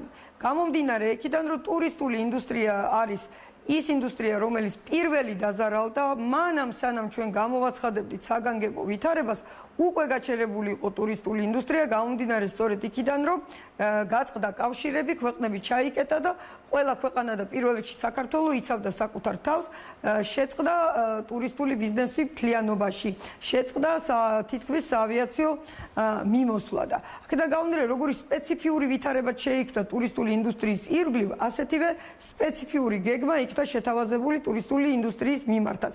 მაგრამ იმასაც ვიტყვი, რომ ტურისტული ინდუსტრია არ არის ერთადერთი სექტორი, რომელსაც ჩვენ სპეციფიურ გეგმას შევთავაზებთ. ამ დღეებში იქნება იგივე სოფლის მეურნეობის სექტორის სპეციფიური დახმარების გეგმის პრეზენტაცია და ალბათ არავის გაუჩნდება კითხვა, რატო ვეხმარებით სოფლის მეურნეობას განსხვავებულად ვიდრე რომელიმე სხვა დარგს, როგორც ერთ-ერთ დიდ დამსაქმებელ ინდუსტრიას და აქაც ახალი შესაძლებლობები გვიჩნდება, იმიტომ რომ მეტი აქცენტი გაკეთდება საკუთარ წარმოებაზე, მათ შორის საკუთარი სასოფლო სამეურნეო პროდუქციის წარმოებაზეც, იმიტომ რომ დაგვანახა ჩვენ ვითარებამ, რომ დგება მომენტი, როდესაც ქვეყანა უნდა იყოს საკუთარ ძალებზე დაყრდნობილი და ჩვენ გვაქვს ამის პოტენციალი. ასე რომ მე ვფიქრობ, რომ მხოლოდ და მხოლოდ მოწონებას იმსახურებს ის ფაქტი, რომ ჩვენ განსაკუთრებულად დაუდგებით გვერდში ჩვენს ტურისტულ ინდუსტრიას იმისთვის, რომ ის ძალიან მალე ამოიქოქოს და როგორც აქამდე იყო აქეთ პირიქით შემომტანი ჩვენს ეკონომიკაში საკმაოდ სოლიდური შემოსავლის, ბევრი სამუშაო ადგილის, ისევ ესეთივე იქნება. ქაბუტონდათი, ბოლოს მინდა კითხოთ, სანამ ტურიზმის მსოფლიო საერთაშორისო ორგანიზაციის მიერ უკვე ოფიციალური პროტოკოლი გაიწერება, მანამ უკვე 15 ივნისიდან, როდესაც უკვე შიდა ტურიზმიც ამუშავდება და გაიხსნება, რა არის ის აუცილებელი სავალდებულოდ შესასრულებელი პროტოკოლის წესები, რომელთა დაცვა მოუწევს ტურიზმის სფეროში ჩართულ ყველა კომპანიას, სასტუმროებს, რესტორნებს, ტურისტულ კომპანიებს, გიდებს, აი თავარი პროტოკოლი მოკლედ თუ შეიძლება და დავასრულოთ. მოდით ჩვენ მაინც დაველოდოთ ჯანდაცვის სამინისტროს, ის ამ დღეებში ამ პროტოკოლს გაწერს და გამოაქვეყნებს, მაგრამ წინასწარ რაც ჩვენ უკვე შეიძლება ვთქვათ, ეს იქნება რა თქმა უნდა აუცილებელი დაცვის სტანდარტები, თერმოსკრინინგი, დეზინფექცია, პირბადეები, პირადი დაცვის საშუალებების შემოღება, ასევე გარკვეული დისტანციის დაცვა, თუნდაც იგივე იქნება ეს კვების ობიექტები და მაგიდებს შორის დისტანციის დაცვა, ასევე ნაკლებად კონტაქტური, ასე ვთქვათ, ურთიერთობები იგივე სასტუმროს პერსონალსა და დამსვენებელს შორის, უფრო მეტი, ესე იგი, ქაღალდის გარეშე ურთიერთობები, მეტად ელექტრონული ურთიერთობები იქნება, იგივე ნაკლები მონაწილეობა თუ სრულიად უარის თქმა ქეშის სახით და ქეშის ფორმით, ანუ ნაღდი ფორმით გადახდაზე და აი ეს არის ძირითადი პრინციპები, რაც იქნება დანერგილი და მინდა ისიც ვთქვა, რომ ჩვენ გაგვიადვილდება შეიძლება ბევრ სხვა ქვეყანასთან შედარებით ამ პრინციპების შესრულება, იმიტომ რომ ეს გამოცდილება უკვე გვაქვს, იმიტომ რომ ჩვენ ხელმისაწვდომობა გვაქვს ბაზარზე, იგივე პირბადეების, სადეზინფექციო ხსნარების და ეს არ არის დეფიციტი განსხვავებით ბევრი სხვა ქვეყნისაგან, იმიტომ რომ ჩვენთან გაუნერიქიდან რომ ჩვენი იგივე კომუნალური გადასახადები უძრავი ქონება, უფრო შეიძლება ისეთივე ძვირი არ არის, როგორც რომელიმე ევროპულ ქვეყანაში, ჩვენ ისედაც ვახერხებდით, რომ სივრცეში, სარესტორნე სივრცეში უფრო დაშორიშორებული ქონოდა იგივე ეს მაგიდები და მეტად დაგვეცვა ეს პრივატულობა და სოციალური დისტანცია ამ თვალსაზრისით. ანუ ბევრი სხვადასხვა ფაქტორია, რომელსაც მე ახლა უბრალოდ არ ჩამოვთვლი დროის არ ქონის გამო, რაც ჩვენ ამაში დაგვეხმარება. არაფერი ისეთი, რასაც ჩვენ ვერ შევძლებთ და პირიქით სხვაზე უკეთ შევძლებთ. მადლობა ეკონომიკისა და მდგრადი განვითარების მინისტრი ნათია თურნავა პასუხობდა ჩვენ შეკითხვებს პირდაპირ ეთერში. თავრობის მიერ წარმოდგენილ შეზღუდვების მოხსნისა და ეკონომიკის გახსნის გეგმას ოპოზიცია ეხმაურება. ახალი საქართველოს ლიდერი გიორგი ვაშაძე მიიჩნევს, რომ ხელისუფლებამ მათი გეგმა გაიზიარა და იძულებული გახდა მის მიერ წარმოდგენილ განრიგზე უარი ეთქვა. ვაშაძის თქმით, ახლა მთავარია მთავრობის მიერ შემოთავაზებული გეგმა დაპირებად არ დარჩეს და რეალური ღონისძიებები განხორციელდეს. ევროპულ საქართველოში კი მიიჩნევენ, რომ გეგმა ფრაგმენტული და დაგვიანებულია. მათი თქმით, შეღავათები არა მხოლოდ ტურიზმს, არამედ მთლიან ეკონომიკას და ბიზნესის ყველა სფეროს უნდა ეხებოდეს. მიუხედავად ცალკეული სწორი ელემენტებისა, გეგმა არის ისევ და ისევ ფრაგმენტული და მიდგომა თავად ისეთი, რომ ცალკეული სეგმენტების მიხედვით ვილაპარაკოთ და არა მთლიანად და ერთიანად ეკონომიკაში გასატარებელ ღონისძიებებზე, მიგვაჩნია, რომ ამ სიტუაციაში ვითარებას ნამდვილად ვერ გამოასწორებს. რაც შეეხება გახსნის ღონისძიებებს, აქაც ისევ ბუნდოვანი და გაურკვეველი ნაბიჯებია. ძალიან მნიშვნელოვანია, რომ ჩვენი ერთიანი ძალისხმება არ მოვაკლოთ იმას, რომ აი ესე ვაიძულოთ ყოველთვის ხელისუფლება გადადგას სწორი ნაბიჯები. 6 ორკვირიანი ფაზის ნაცვლად ჩვენ უკვე ვხედავთ, რომ გადმოიწია თარიღებმა, რომ მათ ხელი აიღეს საკუთარი პოლიტიკური მიზნებისთვის კორონავირუსის გამოყენებისგან მნიშვნელოვანწილად და ძალიან მნიშვნელოვანია, რომ ისინი აკეთებენ უკვე დგავენ ნაბიჯებს, რომელსაც ჩვენ მათ ვთავაზობთ. კობულეთის მუნიციპალიტეტში არსებულ საკარანტინე ზონებში შესაძლოა ხვალიდან შეზღუდვების მოხსნა და შერბილება მოხდეს. კობულეთის მერის მირიან ქათამაძის განცხადებით, რეგიონში არსებული სიტუაცია ამის საშუალებას იძლევა. მისი ინფორმაციით, პრევენციისთვის კობულეთის მუნიციპალიტეტში თერმოსკრინინგი 33788-ს, ხოლო ტესტირება 520 პირს ჩაუტარდა.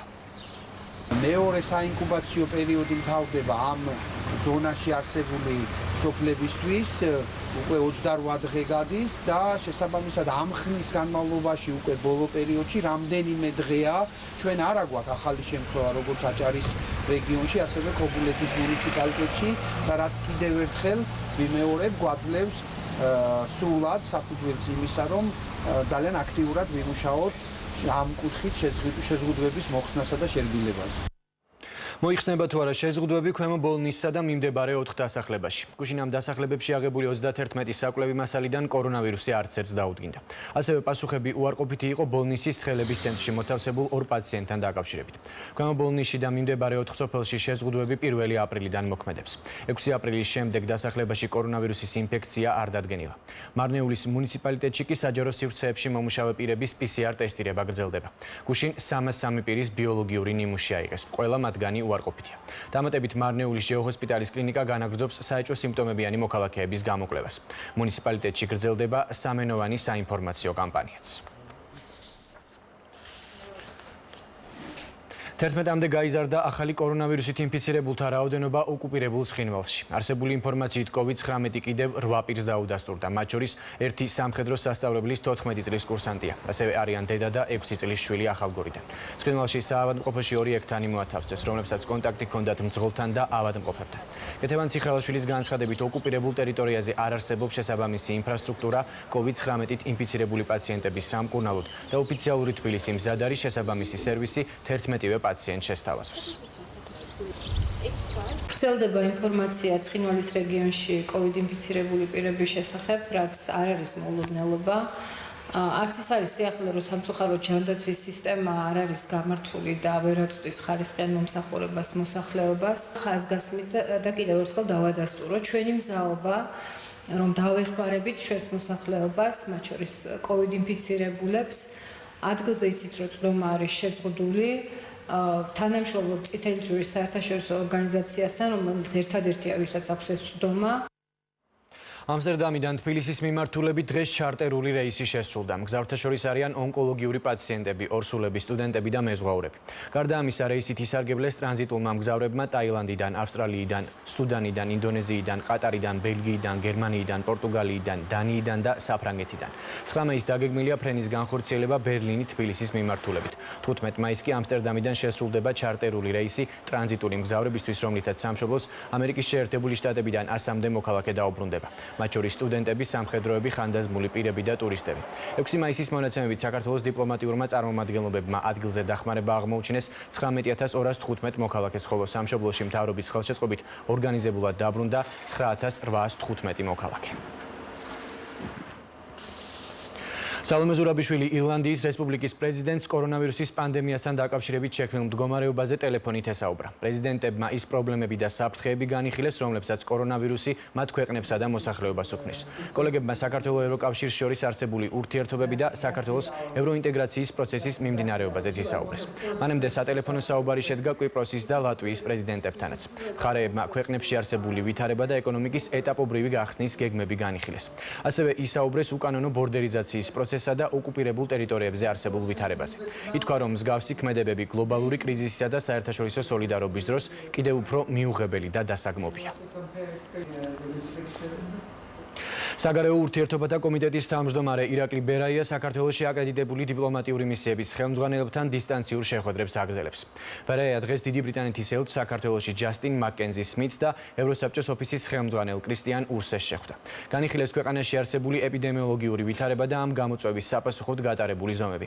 ასევე მნიშვნელოვანი ადგილი დაუთმეს ოკუპირებულ რეგიონებში არსებული ვითარების განხილვას და რუსეთის უკანონო ქმედებებს. ჩვენ განვიხილეთ ქვეყანაში არსებული ეპიდემიოლოგიური ვითარება, საპასუხოდ გატარებული ზომები. ჩვენ ასევე მნიშვნელოვანი ადგილი დაუთმეთ ოკუპირებულ რეგიონებში არსებული ვითარების განხილვას, რუსეთის უკანონო ქმედებებს და ხაზი გაუსვი რუსეთზე ზეწოლის გაზრდის აუცილებლობას საერთაშორისო საზოგადოების მხრიდან. ჩვენ ვისაუბრეთ ჩვენი თანამშრომლობის ძირითად მიმართულებებზე, მათი შემდგომი გაღრმავების პერსპექტივებზე. ეპიდემიოლოგიური გათვლებით ქვეყანა ახლა პიკის პერიოდშია, რადგან COVID-19-ის შიდა გავრცელებიდან მე-7 კვირა დაიწყო, მე-5, მე-6, მე-7 კვირა კი კრიზისულ პერიოდად ითვლება. თუმცა ბოლო პერიოდში საქართველოში ინფიცირებულთა დღიური მაჩვენებლები მცირდება. რამდენჯერმე იყო ისეთი შემთხვევაც, როცა ახალ შემთხვევებს გამოჯანმრთელებულთა სტატისტიკამ გადააჭარბა. ნახტომისებური მატება კი ბოლო 2 კვირაში აღარ დაფიქსირებულა. წინა კვირიდან მკვეთრად არის გაზრდილი ტესტირების მასშტაბი და გაფართოებულია ის მიზნობრივი კატეგორიები, რომლებსაც ტესტირება უტარდებათ. საშუალოდ ყოველდღე ლაბორატორია დღეებში 2000-მდე მასალას იკვლევენ. თუმცა სტატისტიკა აჩვენებს, რომ ბოლო დღეებში საგრძნობლად მოიმატა მძიმე და კრიტიკულ პაციენტთა პროცენტულმა მაჩვენებელმა. თამუნა ნადარეიშვილი გაგვაცნობს ახალი კორონავირუსის გავრცელების ბოლოდროინდელ ტენდენციას ციფრებში. თამუნა. 615 შემთხვევა და 275 გამოჯანმრთელებული. ასეთია საქართველოში COVID-19-ის გავრცელების სტატისტიკა. ინფიცირებულთა სტატისტიკის ათვლა დაავადებათა კონტროლის ეროვნულმა ცენტრმა 26 თებერვლიდან, ანუ იმ დღიდან დაიწყო, როდესაც ქვეყანაში COVID-19 პირველ პაციენტს დაუდასტურდა. გრაფიკიდანაც ჩანს, რომ ინფიცირებულთა რაოდენობის ზრდით აპრილის თვე გამოირჩეოდა და სწორედ 16 აპრილს დაფიქსირდა ახალი შემთხვევების ყველაზე მაღალი მაჩვენებელი 34 შემთხვევა. მას მოყვა ერთგვარი დაღმასვლა რამდენიმე დღის განმავლობაში, რის შემდეგაც სტატისტიკამ კვლავ იმატა, თუმცა პიკური ნიშნულისთვის არ გადაუსწრია. მომდევნო თვე, მაისი, ასევე ახალი დადასტურებული შემთხვევებით შედარებით კლებით დაიწყო და მიუხედავად იმისა, რომ ჩვენ ახლა ქვეყანაში შიდა გავრცელების დაწყებიდან მე-7 კვირაში ვიმყოფებით, რაც სპეციალისტების შეფასებით საფრთხილოა, დღეს COVID ინფიცირების მხოლოდ 5 ფაქტი დაფიქსირდა. ერთ დღეში გამოჯანმრთელებულთა რეკორდული მაჩვენებელი 25 პაციენტი სწორედ მიმდინარე თვეში გაეწერა კლინიკებიდან. როგორც სპეციალისტები ამბობენ, თუ სოციალური დისტანციისა და სახლში დარჩენის რეკომენდაციების შესრულდება, დღიურად ზომიერი მატების შენარჩუნება შესაძლებელი იქნება, რაც მათ იმის თქმის საფუძველს მისცემს, რომ ქვეყანა ეპიდემიას მალე დაძლევს. დაავადებათა კონტროლის ეროვნული ცენტრის მიერ დღეს გამოქვეყნებული კიდევ ერთი მონაცემი ინფიცირებულ პაციენტებში დაავადების მიმდინარეობის პროცენტულ მაჩვენებელს ასახავს. გრაფიკის მიხედვით ვიგებთ, რომ COVID ინფიცირებული პაციენტების 83%-ში დაავადება მსუბუქი ან საშუალო სიმძიმით მიმდინარეობს. წინა კვირასთან შედარებით მძიმე პაციენტების პროცენტული მაჩვენებელი 10%-ით არის გაზრდილი და 13% შეადგინა. აღსანიშნავია ისიც, რომ კრიტიკული პაციენტების პროცენტული მაჩვენებელი აქამდე არ ასახულა პაციენტებში დაავადების მიმდინარეობის აღნიშნულ გრაფიკაში და მხოლოდ ახლახან დაემატა მონაცემებს. ამ დროისთვის კი კრიტიკული პაციენტების რიცხვი 4%-ია. ამას გარდა ჯერჯერობით საქართველოში ინფიცირებული და გამოჯანმრთელებულ პაციენტთა მაჩვენებლებს შორის სხვაობა ჯერ კიდევ თვალსაჩინოა.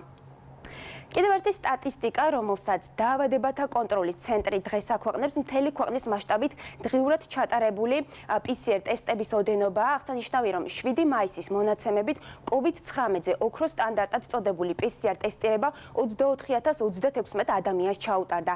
გრაფიკაზე ჩანს, რომ ბოლო რამდენიმე დღეში დღიურად 1000-ზე მეტი ტესტირება ტარდება.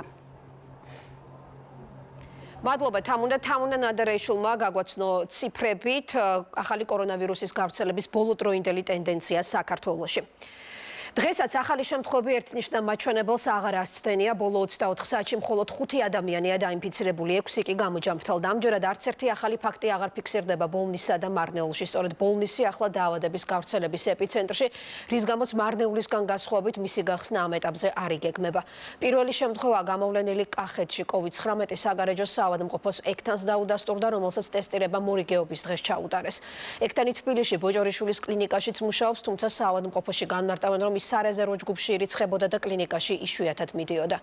ინფიცირებული ექთნის კონტაქტებს საგარეჯოში ახლაც ეძებენ და იკვლევენ. ინფიცირების წყარო ჯერ დაუდგენელია. ვირუსის 5 ახალი შემთხვევა და 6 განკურნებული პაციენტი ქვეყანაში 24 საათის განმავლობაში COVID-19-ისგან გამოჯანმრთელებულთა რაოდენობამ დაინფიცირების ახალი შემთხვევების რიცხვს კიდევ ერთხელ გადააჭარბა. შედეგად საერთო ჯამში 615 დადასტურებული შემთხვევა გვაქვს, მათ შორის 275 გამოჯანმრთელებული. 5 ახალი შემთხვევის ინფიცირების წყარო უკვე ცნობილია. გუშინდელის შემდეგ ახალი პაციენტები არ მიუღია თბილისის ინფექციურ საავადმყოფოს, სადაც ამ დროისთვის 47 COVID დადებითი პაციენტი კვლავ კრიტიკულია მათთან მყოფი ერთი პაციენტი, რომლის ჯანმრთელობის მდგომარეობას ხანდაზმულობასთან ერთად თანმხლები ქრონიკული დაავადებებიც ამძიმებს. ერთი პაციენტის მდგომარეობა არის კვლავ კრიტიკული. უკვე ერთი კვირაა რა ჩვენთან იმყოფება ეს პაციენტი, მისი მდგომარეობა კრიტიკული, ამიტომ ჟანგბად დამოკიდებულია. მრავალჯერ ვთქვი, რომ ის არაინვაზიურ ვენტილაციაზე იმყოფება.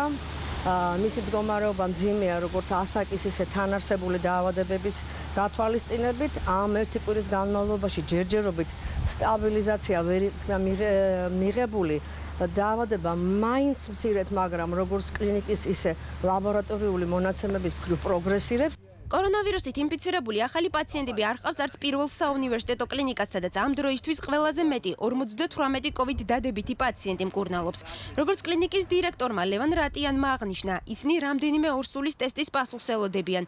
4 პაციენტი რჩება კლინიკის რეანიმაციულ განყოფილებაში, მათგან ერთი პაციენტის მდგომარეობა შედარებით მძიმეა.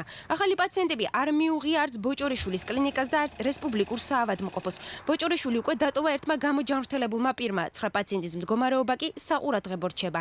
მათთან მყოფი მძიმე პაციენტი, რომელიც რამდენიმე კვირის განმავლობაში რეანიმაციულ განყოფილებაში მკურნალობდა, დღეს პალატაში გადაიყვანეს. რესპუბლიკურ საავადმყოფოში მოთავსებული 45 COVID ინფიცირებულიდან არც ერთი მათგანი მართვის სუნთქვაზე არ იმყოფება და მხოლოდ 2 პაციენტის მდგომარეობაა საყურადღებო. ტესტირებაზე გაგზავნილი 14 პირის პასუხებს კი უახლოეს საათებში ელოდებიან. ამ ეტაპზე ჩვენს კლინიკაში მოთავსებულია 64 პაციენტი. აქედან COVID ინფიცირებული არის 45 პაციენტი. გაგზავნილია 14 პაციენტის ანალიზი ტესტირებაზე. COVID ინფიცირებულებიდან ყველა იმყოფება სპონტანურ სუნთქვაზე, 2 პაციენტის მდგომარეობა საყურადღებო. გვაქვს ერთი გამოჯანმრთელება. ახალი პაციენტი არ მიგვიღია. რეანიმაციული პაციენტი გადავიდა პალატაში და განაგრძობს თერაპიულ მკურნალობას. 9 პაციენტი რჩება საყურადღებო. დანარჩენი პაციენტების მდგომარეობა არის დამაკმაყოფილებელი. რეანიმაციაში რჩება 4 პაციენტი, 2-ის მდგომარეობა იცით რომ სტაბილურია, იმყოფებიან სპონტანურ სუნთქვაზე ოქსიგენ დამოკიდებულებით. რაც შეეხება ერთი პაციენტი არის რეანიმაციაში მძიმე მდგომარეობაში, იმყოფება ფილმწვრთნელოვან ვენტილაციაზე. მეორე პაციენტის მდგომარეობა შედარებით უფრო სტაბილური, გამარტივებულ რეჟიმზეა ფილმწვრთნელოვან ვენტილაციის იპაპ პარამეტრებით. რაც შეეხება დანარჩენი პაციენტის მდგომარეობას, მათი მდგომარეობა ამ ეტაპზე სტაბილურია, უარყოფით დინამიკა არც ერთ მათგანთან არ ფიქსირდება.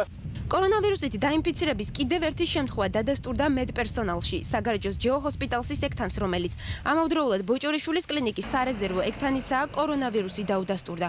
როგორც ბოჭორიშვილის კლინიკიდან პირველ არხს აცნობეს, ტესტირება კორონავირუსთან დაკავშირებით მედიკოს სწორედ საგარეჯოს ჯეოჰოსპიტალში ჩაუტარდა და იქ COVID-19 დაუდასტურდა. მათი თქმით, დაინფიცირებული პირი ბოჭორიშვილის კლინიკაში იშვიათად მიდიოდა. ინფორმაციას ადასტურებენ საგარეჯოს ჯეოჰოსპიტალში, სადაც ამბობენ, რომ ექთანი გუშინ კლინიკაში ყოფნისას პერიოდული ტესტირებისას გამოიკულიეს. ის მორიგეობდა ბოჭორიშვილის კლინიკაში და ჩამოსული იყო მერე საგარეჯოში, სადაც მისი საცხოვრებელი არის. ტესტირება ჩაუტარდა გუშინ და დღეს დილას მოგცა დადებითი პასუხი. ყველა კონტაქტი არის მოძიებული, ტესტები აღებული არის, გაგზავნილი არის, ველოდებით ახლა ალბათ ხვალ დილისთვის. უკვე დილას ადრიანად ამ ტესტების პასუხი იქნება მზად. ახალი კორონავირუსის ერთი შემთხვევა დადასტურდა ახალციხის ცხელების ცენტრში. პაციენტი სამედიცინო დაწესებულებაში ბაკურიანის საკარანტინო სივრციდან შეიყვანეს. მარნეულში გუშინ აღებული 303 ანალიზიდან ყველა პასუხი უარყოფითია. ტესტი უტარდება ყველა იმ პირს, ვისაც მოსახლეობასთან ყოველდღიური კომუნიკაცია უწევს. 6 აპრილის შემდეგ ახალი შემთხვევები არ გამოვლენილა არც ბოლნისში.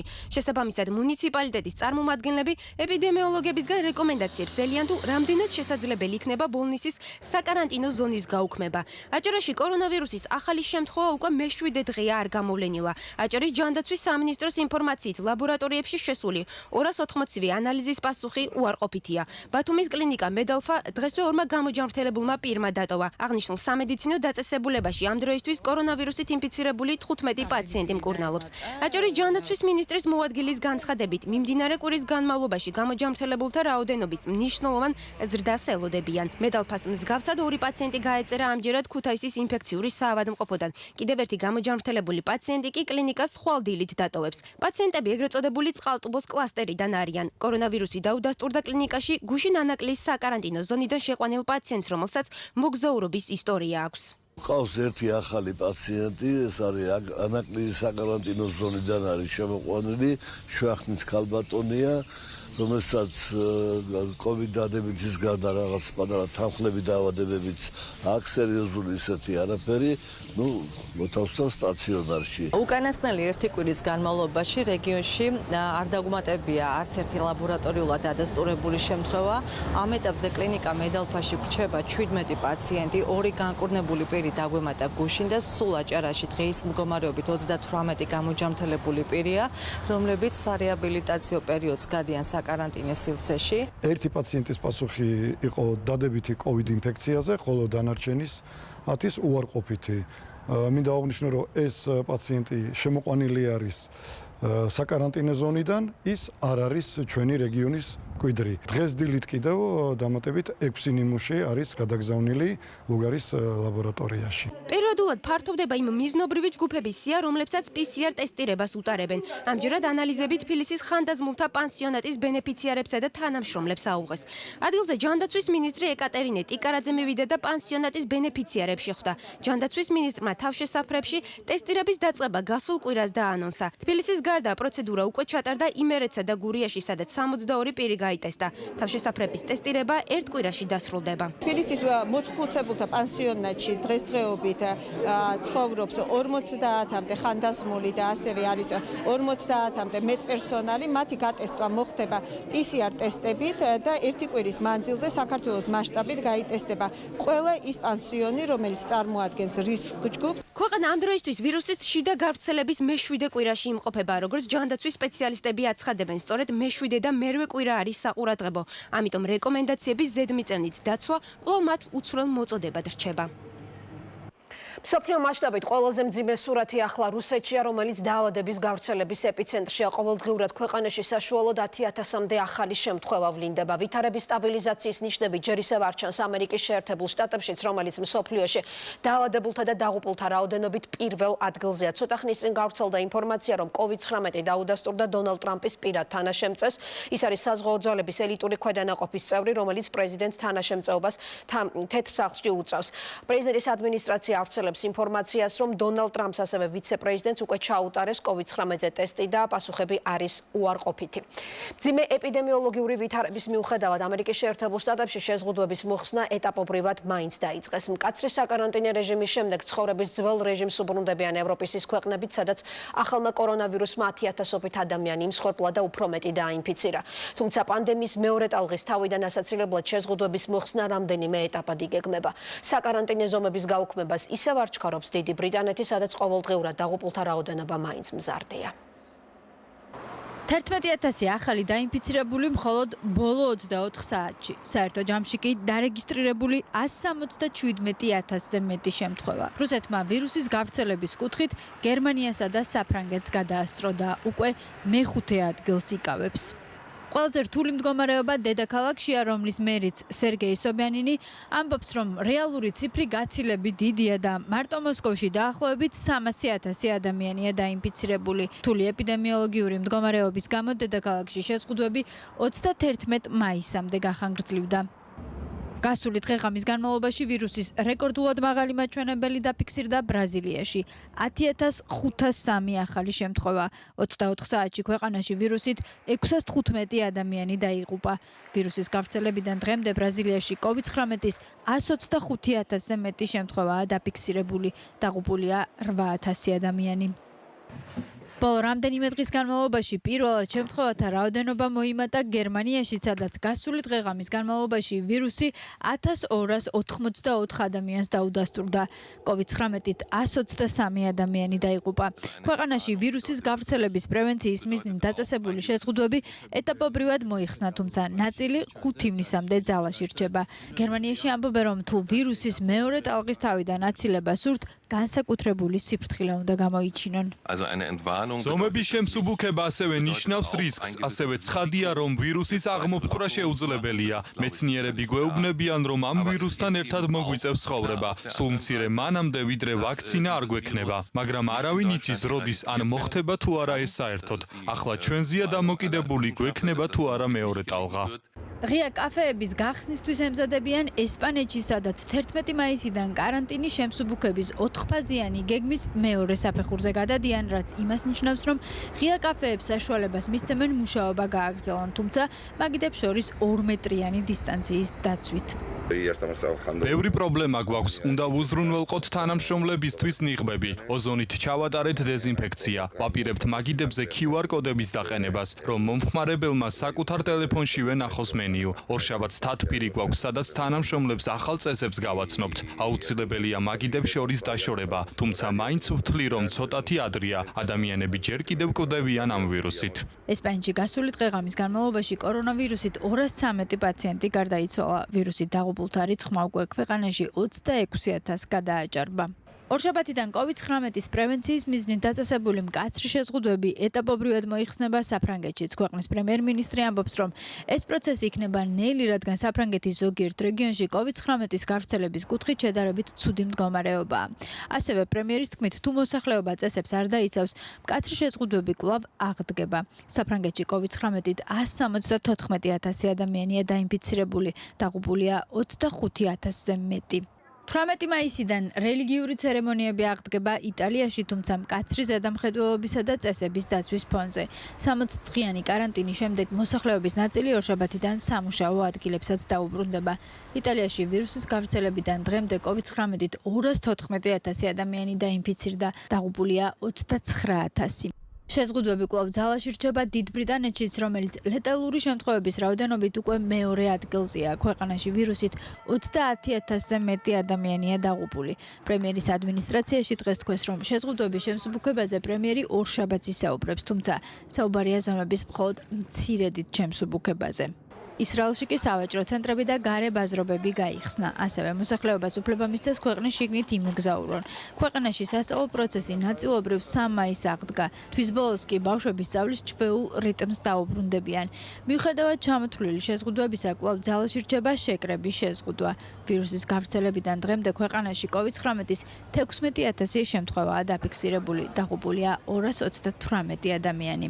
გახარებული ვარ, ოპტიმისტურად ვუყურებ მომავალს. მიუხედავად არსებული პრობლემისა, ჯერა რომ კორონას რუტინას გამოვიმუშავებთ.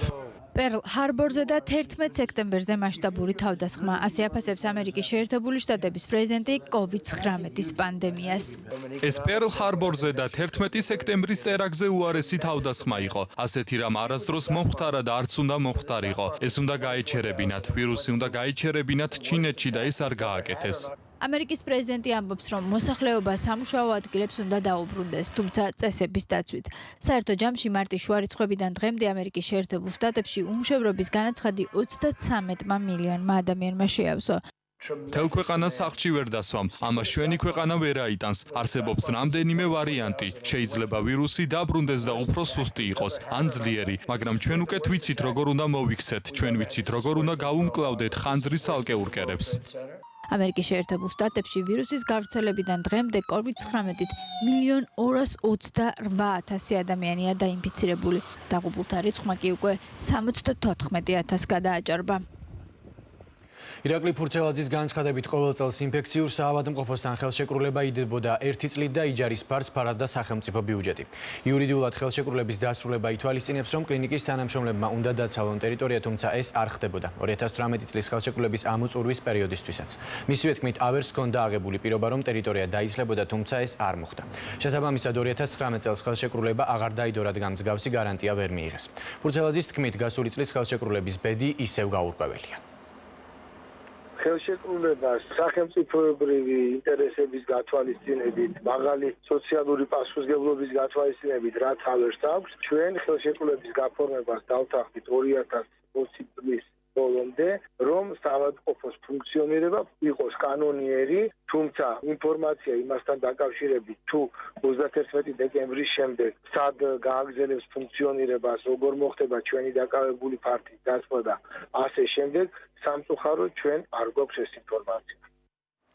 ინფექციური პათოლოგიისა და შიდსის ცენტრმა მიმდინარე წლის 14 აპრილს მიიღო წერილი ამერიკის შეერთებული შტატების ჯანმრთელობის ნაციონალური ინსტიტუტების ალერგიისა და ინფექციურ დაავადებათა ინსტიტუტის დირექტორის, მსოფლიო მედიცინის ერთ-ერთი ლიდერის პროფესორ ენტონი ფაუჩისგან, რომელშიც ის საქართველოს ბრძოლას COVID-19-ის წინააღმდეგ მაღალ შეფასებას აძლევს. ამის შესახებ ინფორმაციას ინფექციური კლინიკა ავრცელებს. კლინიკის განცხადების თანახმად, მათ მრავალწლიანი ნაყოფიერი თანამშრომლობა აკავშირებს შტატების ჯანმრთელობის ნაციონალური ინსტიტუტების ალერგიისა და ინფექციურ დაავადებათა ინსტიტუტთან და ამ თანამშრომლობამ ხელი შეუწყო საქართველოში შიდსის თანამედროვე ტიპის სამსახურის შექმნას და განვითარებას. ზოგადად ამერიკა საქართველოს წარმატებულ თანამშრომლობას ბიოსამედიცინო დარგში.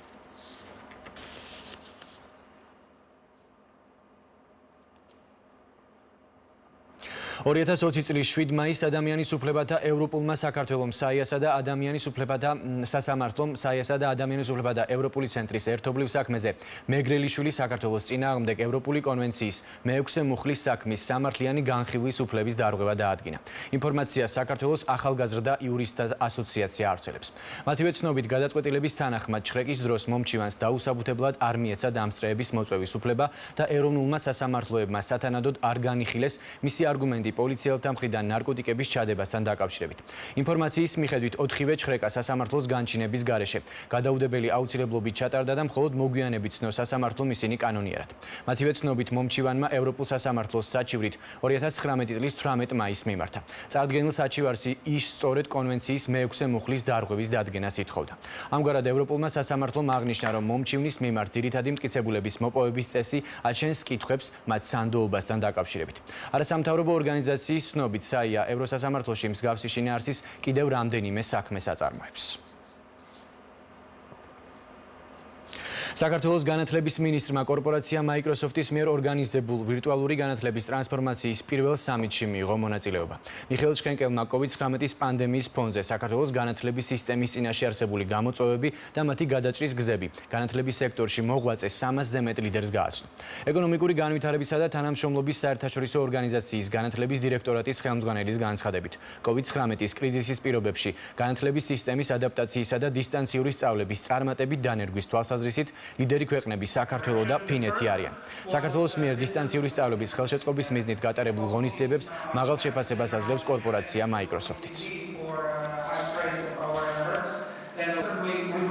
მონაწილეობა მივიღე Microsoft-ის მიერ ორგანიზებულ ონლაინ სამიტში, სადაც კონფერენციის მონაწილეებს გავაცანი საქართველოს გამოცდილება დისტანციური სწავლების დანერგვის თვალსაზრისით.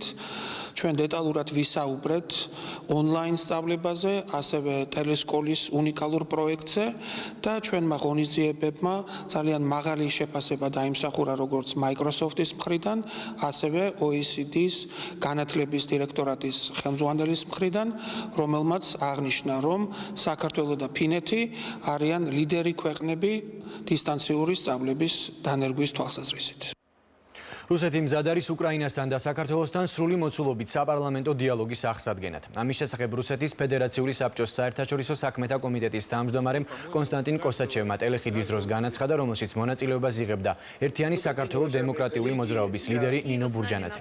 კოსაჩევის თქმით, რუს პარლამენტარებს არ ეშინიათ მწვავე თემების. მისი თქმით, სწორედ პარლამენტარებმა უნდა წარმოიწყონ ასეთი დიალოგი, თუ კი სხვა დონეზე ურთიერთობების აღდგენა ჯერჯერობით შეუძლებელია. Уважаемые друзья, с востока на запад в ходе нашего видеоматериала რუსეთს აქვს ბევრ თემაზე ჯერ სალაპარაკო და ბევრი პირობა შესასრულებელი მანამდე ვიდრე რაიმე ურთიერთობაზე იქნება და დიპლომატიური ურთიერთობების კონტექსტში იქნება საერთოდ საუბარი, ამიტომ მოდი ჯერ მათმა წარმომადგენლებმა, მათი საკანონმდებლო ორგანოს წარმომადგენლებმა იმაზე იზრუნონ, რა ვალდებულებები აქვს შესასრულებელი რუსეთს, რას არღვევს, რა საერთაშორისო ნორმებს არღვევს და როგორ ექცევიან საერთოდ ადამიანებს საქართველოს ოკუპირებულ ტერიტორიებზე და გამყოფ ხაზებთან და ამის შემდეგ ვილაპარაკოთ ოდნავ სერიოზულად მაინც იმ თემებზე, რომელზეც ისინი დღეს საუბრობენ, მხოლოდ და მხოლოდ იმიტომ, რომ საუბარი რუსულ ნარატივზე გადავიდეს.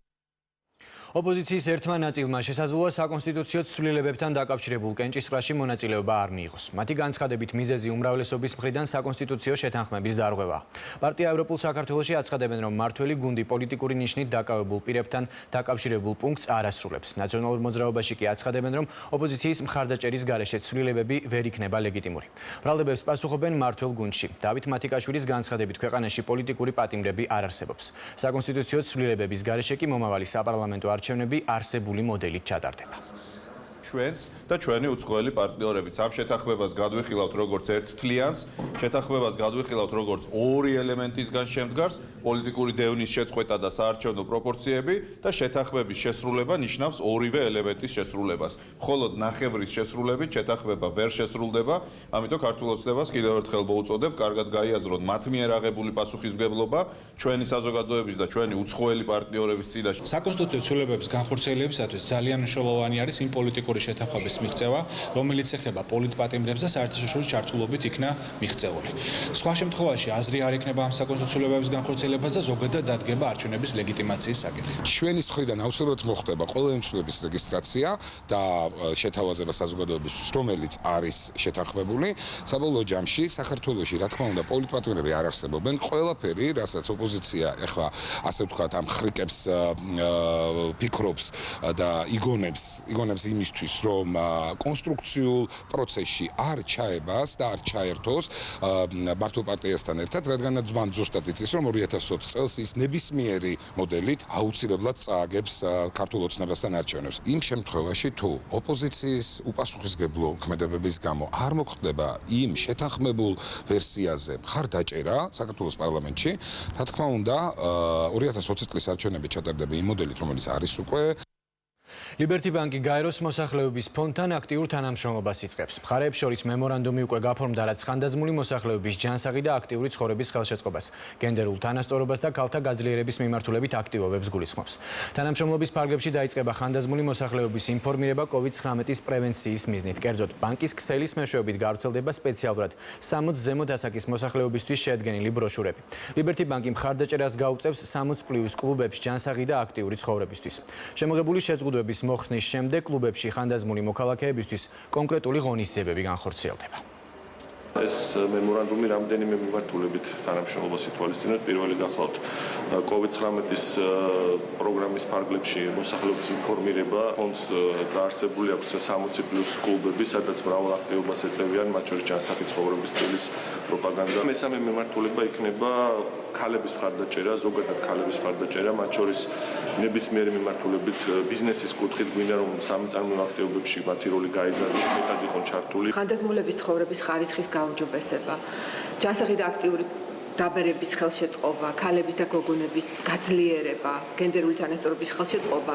ეს არის ძალიან მნიშვნელოვანი მიმართულებები ჩვენი ქვეყნის მდგრადი განვითარებისათვის და მე მჯერა ჩვენ ერთობლივი თანამშრომლობით კიდევ უფრო მეტს შევძლებთ. ნავთლუღის საცალო ვაჭრობის აგრარულ ბაზარში სარეაბილიტაციო სამუშაოები დაიწყო. პროცესს სურსათის ეროვნული სააგენტოს სპეციალისტები უწევენ ზედამხედველობას. სავაჭრო ობიექტში ძველი დახლების დემონტაჟი და ტერიტორიის დასუფთავება მიმდინარეობს. იმისთვის, რომ ბაზარმა უმოკლეს ვადაში დააკმაყოფილოს უსაფრთხოების დადგენილი მოთხოვნები და აღადგინოს ფუნქციონირება, სურსათის ეროვნული სააგენტოს ინსპექტორები აქტიურად თანამშრომლობენ ბაზრის ადმინისტრაციასთან და შესაბამის რეკომენდაციებს გასცემენ.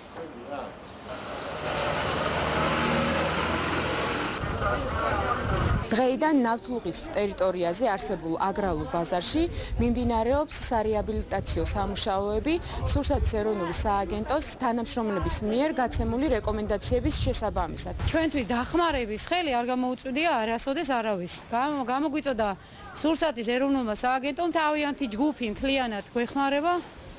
ჩვენი მაგათ გარეშე ვერაფერს ვერ გავაკეთებდით, იმიტომ რომ ყველანაირ მითითებას გვაძლევს.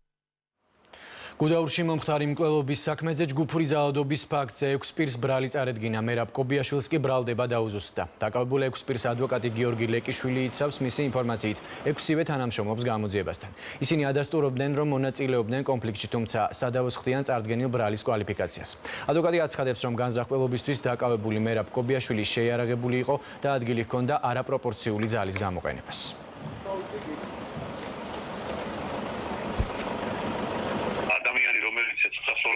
არის შეიარაღებული, რომელიც ფიზიკურად უსწორდება ამ შემთხვევაში თამაშს გორთამაშობს და რომელმაც თავისი სიცოცხლის რისკის ფასად მიირბინეს მერაბ კობიაშვილთან და ცდილობდნენ მის შეჩერებას და განიარაღებას. ამ დროს თუ მოხდა რაღაცა ფიზიკური კონტაქტი მათ შორის, ეს შეიძლება შეფასდეს როგორც დამნაშავის შეპყრობისთვის და შეპყრობისას გამოყენებული ფიზიკური პროპორციული ძალა. COVID-19-ის პანდემია გეგმიურ სამედიცინო მომსახურებაზეც აისახა. მოქალაქეებს, რომლებსაც მარტის შემდეგ გეგმიური ოპერაციები ჰქონდათ დანიშნული, ლოდინი სავარაუდოდ ივნისის დასაწყისამდე მოუწევთ. გეგმიური ქირურგიული ჩარევები მარტის შუა რიცხვებიდან შეჩერებულია. რაც შეეხება გეგმიურ გამოკვლევებს და სხვა ტიპის სერვისებს, ამ შემთხვევაში პაციენტებს ვიზიტის წინასწარ ელექტრონულად დაჯავშნა უწევთ, რათა რიგები თავიდან იყოს აცილებული. მოქმედებს დისტანციური მომსახურების წესიც. ახალი კორონავირუსის გამო შეჩერებულია სიმსივნის სკრინინგ პროგრამებიც. გადაუდებელი ოპერაციების დროს კი მკაცრი საკარანტინო რეჟიმი მოქმედებს. პროფილაქტიკური აცრების ჩავარდნა ჩათვალეთ, რომ COVID-ზე უფრო დიდ პრობლემებს შეგვიქმნის. COVID-19 ერთადერთი ინფექციური დაავადება არ არის, რომლის წინააღმდეგაც ქვეყანას ბრძოლა უწევს, თუმცა მისმა გავრცელებამ მკვეთრად შეამცირა წითელასა და წითურას საწინააღმდეგო ვაქცინაცია. შემცირებულია ბავშვთა გეგმიური იმუნიზაციის მაჩვენებელიც, რაც ძირითადად საგანგებო მდგომარეობის გამოცხადებით დაწესებულ რეგულაციებს, კერძოდ გადაადგილების შეზღუდვებს უკავშირდება. დარგის სპეციალისტები არ გამორიცხავენ, რომ იმუნიზაციის შეფერხებამ სხვა ინფექციების გავრცელებას შეუწყოს ხელი, ამიტომ მათ მიაჩნიათ, რომ როგორც ბავშვთა პროფილაქტიკა ასევე მოზარდ და ასაკში ეგრეთ წოდებული ეპიჩვენებითი აცრა უმნიშვნელოვანესია. სამედიცინო დაწესებულებებში აცხადებენ, რომ იმუნიზაციის პროცესს ჯანდაცვის რეკომენდაციების სრული დაცვით უზრუნველყოფენ. მათი თქმით, პაციენტებს პოლიკლინიკებში ისე იბარებენ, რომ იმუნიზაციის კაბინეტში არ იყოს რიგები. შესაბამისად, მათ ერთმანეთთან კონტაქტი არ უწევთ. გთხოვთ ამ COVID ინფექციის გავრცელების პერიოდში არ დაივიწყონ, რომ პროფილაქტიკური აცრა არის უმნიშვნელოვანესი ისეთი მძიმე ინფექციური დაავადებების საწინააღმდეგოდ, როგორიც არის ტუბერკულოზი, ბ ჰეპატიტი, დიფთერია, ყივანახველა, ტეტანუსი, პოლიომიელიტი და განსაკუთრებულად ვთხოვ წითელა წითურას საწინააღმდეგო ვაქცინაციაში მოზრდილი ასაკის ჩართვას. თითოეულ პაციენტს აქვს თავისი დრო. შესაბამისად, კონტაქტი ერთი პაციენტთან მეორესთან არის აბსოლუტურად გამორიცხული. ყველა პაციენტი თავის კონკრეტულ დროს ამოდის იმუნიზაციის კაბინეტში და იტარებს აბსოლუტურად უსაფრთხო პროფილაქტიკურ აცრას. COVID-19 პანდემიამ გავლენა ჯანდაცვის სხვა სერვისებზეც მოახდინა. ამ დრომდე ახალი კორონავირუსის გავრცელების თავიდან აცილების მიზნით შეფერხებულია გეგმიური ოპერაციები. ჯანდაცვის სამინისტროში არ გამორიცხავენ, რომ შესაბამის სამედიცინო დაწესებულებებს ოპერაციების გეგმიურად ჩატარების ნებართვა დაახლოებით ერთ თვეში მიეცეთ. დარგის სპეციალისტებს მიაჩნიათ, რომ მას შემდეგ, რაც ამის უფლებას მიიღებენ, საავადმყოფოები გეგმიური ოპერაციების მართვა შეძლებენ და სამედიცინო დაწესებულებები არ გადაიტვირთება. შეზღუდვები არ შეხებია გეგმიური ანალიზების აღებას და ის ყველა სამედიცინო დაწესებულებაში შეუფერხებლად მიმდინარეობს. გეგმიური ოპერაციები თვითონ ეს ნაკადი გარკვეულწილად მართვადია. ამიტომ ეს შესაძლებელია ისე განხორციელდეს, რომ არ გადაიტვირთოს საავადმყოფოები და შემდეგ არ მოხდეს, ვთქვათ, ისე რომ ვიღაცას უარი უთხრეს ადგილის არ ქონის გამო. ჯანდაცვის უწყებების რეკომენდაციების გათვალისწინებით დროებით შეჩერებულია სკრინინგის ჩატარების პროგრამებიც. სპეციალისტების განმარტებით სკრინინგის ჩატარება პაციენტებთან ახლო კონტაქტს მოითხოვს, რაც ფიზიკური დისტანციის დაცვის შესაძლებლობას ამცირებს. მათ მიაჩნიათ, რომ ეპიდსიტუაციის ფონზე შესაძლებელი იყო ის სარგებელი, რომელიც სკრინინგის პროგრამას ახლავს, რისკის შემცველი გამხდარიყო და მათ საერთაშორისო რეკომენდაციების გათვალისწინებით ამ პროგრამით სარგებლობა დროებით შეაჩერეს. ჯანდაცვის სამინისტროში ჯერ ვერ ასახელებენ ზუსტ თარიღს თუ როდის განახდება სკრინინგის პროგრამა. მათი განმარტებით ეს ეპიდემიოლოგიურ სიტუაციაზეა დამოკიდებული. გვინდა რომ ის სარგებელი, რომელიც სკრინინგის პროგრამას ახლავს, არ გაქციოთ რისკად გარკვეულწილად აი ამ სიტუაციაში და ამიტომ ველოდებით სიტუაციის დასტაბილურებას. თუ კი რომელიმე სერვისი, სამედიცინო სერვისი ამ პროცესში არის შეჩერებული, იმ რეკომენდაციებზე დაყრდნობით, რომელიც გავრცელდა ჯანდაცვის მსოფლიო ორგანიზაციის ან CDC-ის რეკომენდაციები, რა თქმა უნდა, ვადის გასვლასთან ერთად და მით უმეტეს ეპიდემიოლოგიური სურათის გამოსწორებასთან ერთად ეს სერვისების მიწოდება დაბრუნდება ჩვეულ რეჟიმში. ჯანდაცვის უწყების რეკომენდაციები და შეზღუდვები კვლავ ვრცელდება სტომატოლოგიურ კლინიკებზე. COVID ინფექციის გავრცელების მაღალი რისკის გამო სტომატოლოგიური კაბინეტები მხოლოდ გადაუდებელი შემთხვევების დროს მუშაობენ. წინასწარი ინფორმაციით ისინი პაციენტებისთვის გეგმიური პროცედურების ჩატარებას 22 მაისიდან შეძლებენ. პანდემიამ შეაფერხა სასწავლო პროცესი, სკოლები ახლა დისტანციურ რეჟიმზეა გადასული, მოსწავლეები სასწავლო დაწესებულებებს სექტემბრიდან დაუბრუნდებიან. კორონავირუსის გავრცელების მიუხედავად არ შეჩერებულა ინფრასტრუქტურული სამუშაოები. განახლებულ სასწავლო სეზონს სკოლების ერთი ნაწილი რეაბილიტირებული შენობებით შეხვდება. მათ შორისაა ისტორიული შენობები, სადაც სარემონტო სამუშაოები წლებია არ ჩატარებულა. ზოგიერთ მუნიციპალიტეტში კი ახალი სკოლები შენდება. სოფლიო პანდემიის დამარცხების მთავარი ნიშანი ალბათ ქუჩაში ბავშვები ჟრიამული და სკოლებში დარეკილი ზარი იქნება. დღევანდელი რეალობით ქუჩებში გასვლა შეზღუდული აქვთ არა მარტო ბავშვებს, არამედ ზრდასრულებსაც, თუმცა შეზღუდვების ეტაპობრივად მოხსნა უკვე დაიწყო და სამშენებლო სამუშაოებიც განახლდა. ბორჯომის მუსიკალური სკოლა, რომელიც მე-19 საუკუნის კულტურული მემკვიდრეობის ძეგლია და ბავშვების საყვარელი ადგილი, ახალი სასწავლო წლისთვის ემზადება. რეაბილიტაციის პროექტის მიხედვით განახლდება იხსნება შესასვლელი, დერეფნები, საკონცერტო დარბაზის შიდა ინტერიერი და ყველა ოთახი. მოხსნის სკოლის რემონტზე სამუშაოები განვაახლეთ, ვიცავთ ჯანდაცვის სამინისტროს რეკომენდაციებს და აქტიურად მიდის მუშაობა. იატაკის კედლების ჭერის რეკონსტრუქციას, ფასადის მოწესრიგებასა და პირვანდელი სახის შენარჩუნებას ითვალისწინებს ბორჯომში მოსწავლე ახალგაზრდობის სახლიც, რომელიც საუკუნოვანი შენობაა. მოსწავლე ახალგაზრდობის სახლი ახალ სასწავლო წელს 200-მდე ახალგაზრდას ელოდება, რომლებიც 13 სხვადასხვა წრეებში არიან ჩართულნი. ძალიან კარგია, ბორჯომის მუნიციპალიტეტში გაიხსნა სამუშაოები და შრომობთ, არის სამუშაო. ყოველდღიურ რეჟიმში ხდება ჩვენი შემოწმება ჯანდაცვის ორგანიზაციებიდან და ქალაქის გამგეობიდან, მუნიციპალიტეტებიდანაც და გვამოწმებენ ყოველდღიურად და ნახულობენ ჩვენს მუშაობ მდგომარეობას. ძალიან ბევრი მნიშვნელოვანი პროექტი ხორციელდება. ერთ-ერთი ასეთი პროექტი არის ბორჯომის მუნიციპალიტეტში სამუსიკო სკოლა, რომელიც მე-19 საუკუნის ბოლოს არის დაპროექტებული. მრავალი თაობა აღიზარდა ამ სკოლაში. ჩვენ არსებული პროექტით პირვანდელ სახეს დაუბრუნებთ სამუსიკო სკოლას. მთლიანობაში დაიხარჯება 9 მილიონზე მეტი და ვფიქრობ, რომ ეს არის ძალიან მნიშვნელოვანი ბორჯომის მუნიციპალიტეტში. ასევე ყველა პროექტი, რომელიც ხორციელდება, არის სწორედ ჩვენი მოსახლეობების საჭიროებებზე გათვლილი. მუსიკალური სკოლების რეაბილიტაციის პროექტები განახლდა ქუთაისშიც. ქუთაისის ნომერ 1, 2 და მესამე მუსიკალურ სკოლებს ახალი სასწავლო წლისთვის სრული რეაბილიტაცია ჩაუტარდებათ. დამონტაჟდება განათებისა და გათბობის სისტემები. პროექტის განხორციელებისთვის 600,000 ლარია გამოყოფილი. ქუთაისში ძალიან დიდი ხანია ასეთი მნიშვნელოვანი საფუძვლიანი სარემონტო სამუშაოები არ ჩატარებულა კულტურულ სახელოვნებო საგანმანათლებლო დაწესებულებების შეგნით. ვიარად, აბსოლუტურად რეაბილიტაცია ხდება ამ სასწავლებლების და გარემო ახალი სასწავლოწლიდან იქნება იდეალური ბავშვებისათვის. ქვეყანაში არსებული სიტუაციის გამომდინარე შეჩერებული იყო სამუსიკო სკოლებში სარემონტო სამუშაოები. დღეიდან სამივე მუსიკალურ სკოლაში ნომერ 1-ში, ნომერ 2-ში, ნომერ 3-ში განახლდა სარემონტო სამუშაოები. სრული რეაბილიტაცია ხორციელდება ამ მუსიკალური სკოლების. სკოლებში მშენებლობისა და რეაბილიტაციის პროექტებზე მუშაობა განახლდა თერჯოლის მუნიციპალიტეტშიც, სადაც 3 ახალი სკოლის აშენებაა დაგეგმილი. სკოლები ახალი სასწავლო წლისთვის 200 მოსწავლეს ელოდება. მუნიციპალიტეტში 10 საჯარო სკოლას კი რეაბილიტაცია utardeba. პროექტის ხელმძღვანელები და ადგილობრივი ხელისუფლების წარმომადგენლები ირწმუნებიან, რომ პროექტის დასრულება გათვალისწინებულ ვადებში მოხდება. არა მარტო სკოლის მშენებლობა არის, იგი მალე დაიწყება სტადიონის მშენებლობა, ეზოს კეთილმოწყობა, მთლიანად ღობე გარე პერიმეტრი მთლიანად დაწყებულია და მალე დასრულდება.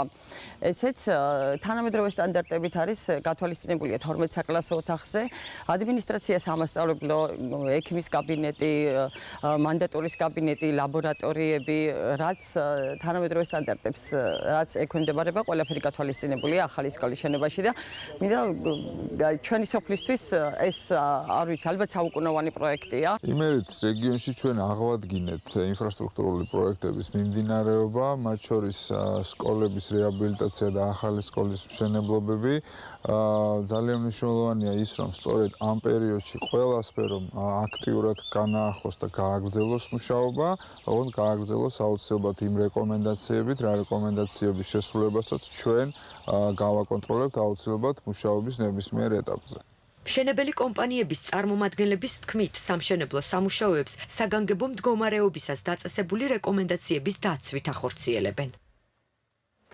და გამოშვების ბოლოს ოფიციალური მონაცემები ქვეყანაში კორონავირუსის დადასტურებულ შემთხვევათა რაოდენობა დღის ბოლოსთვის არ შეცვლა და კვლავ 615 შეადგენს. კიდევ ერთხელ შეგახსენებთ, რომ დღეს ინფიცირების მხოლოდ 5 ახალი შემთხვევა არის გამოვლენილი.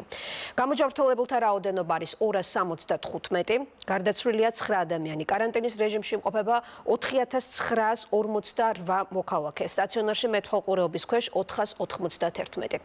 მობის მთავარი გამოშვება დღეს ამით დასრულებულია. გემშვიდობებით. მშვიდობიან ღამეს გისურვებთ, ნახვამდის.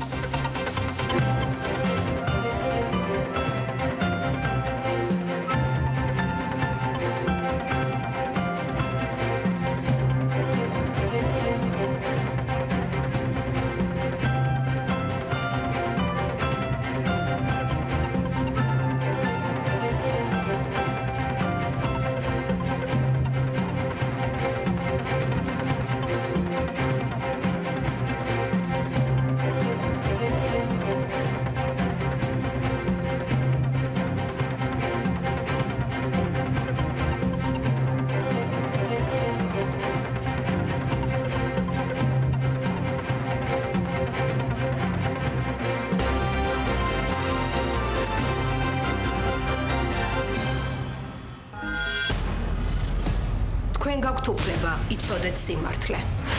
მხოლოდ ნამდვილი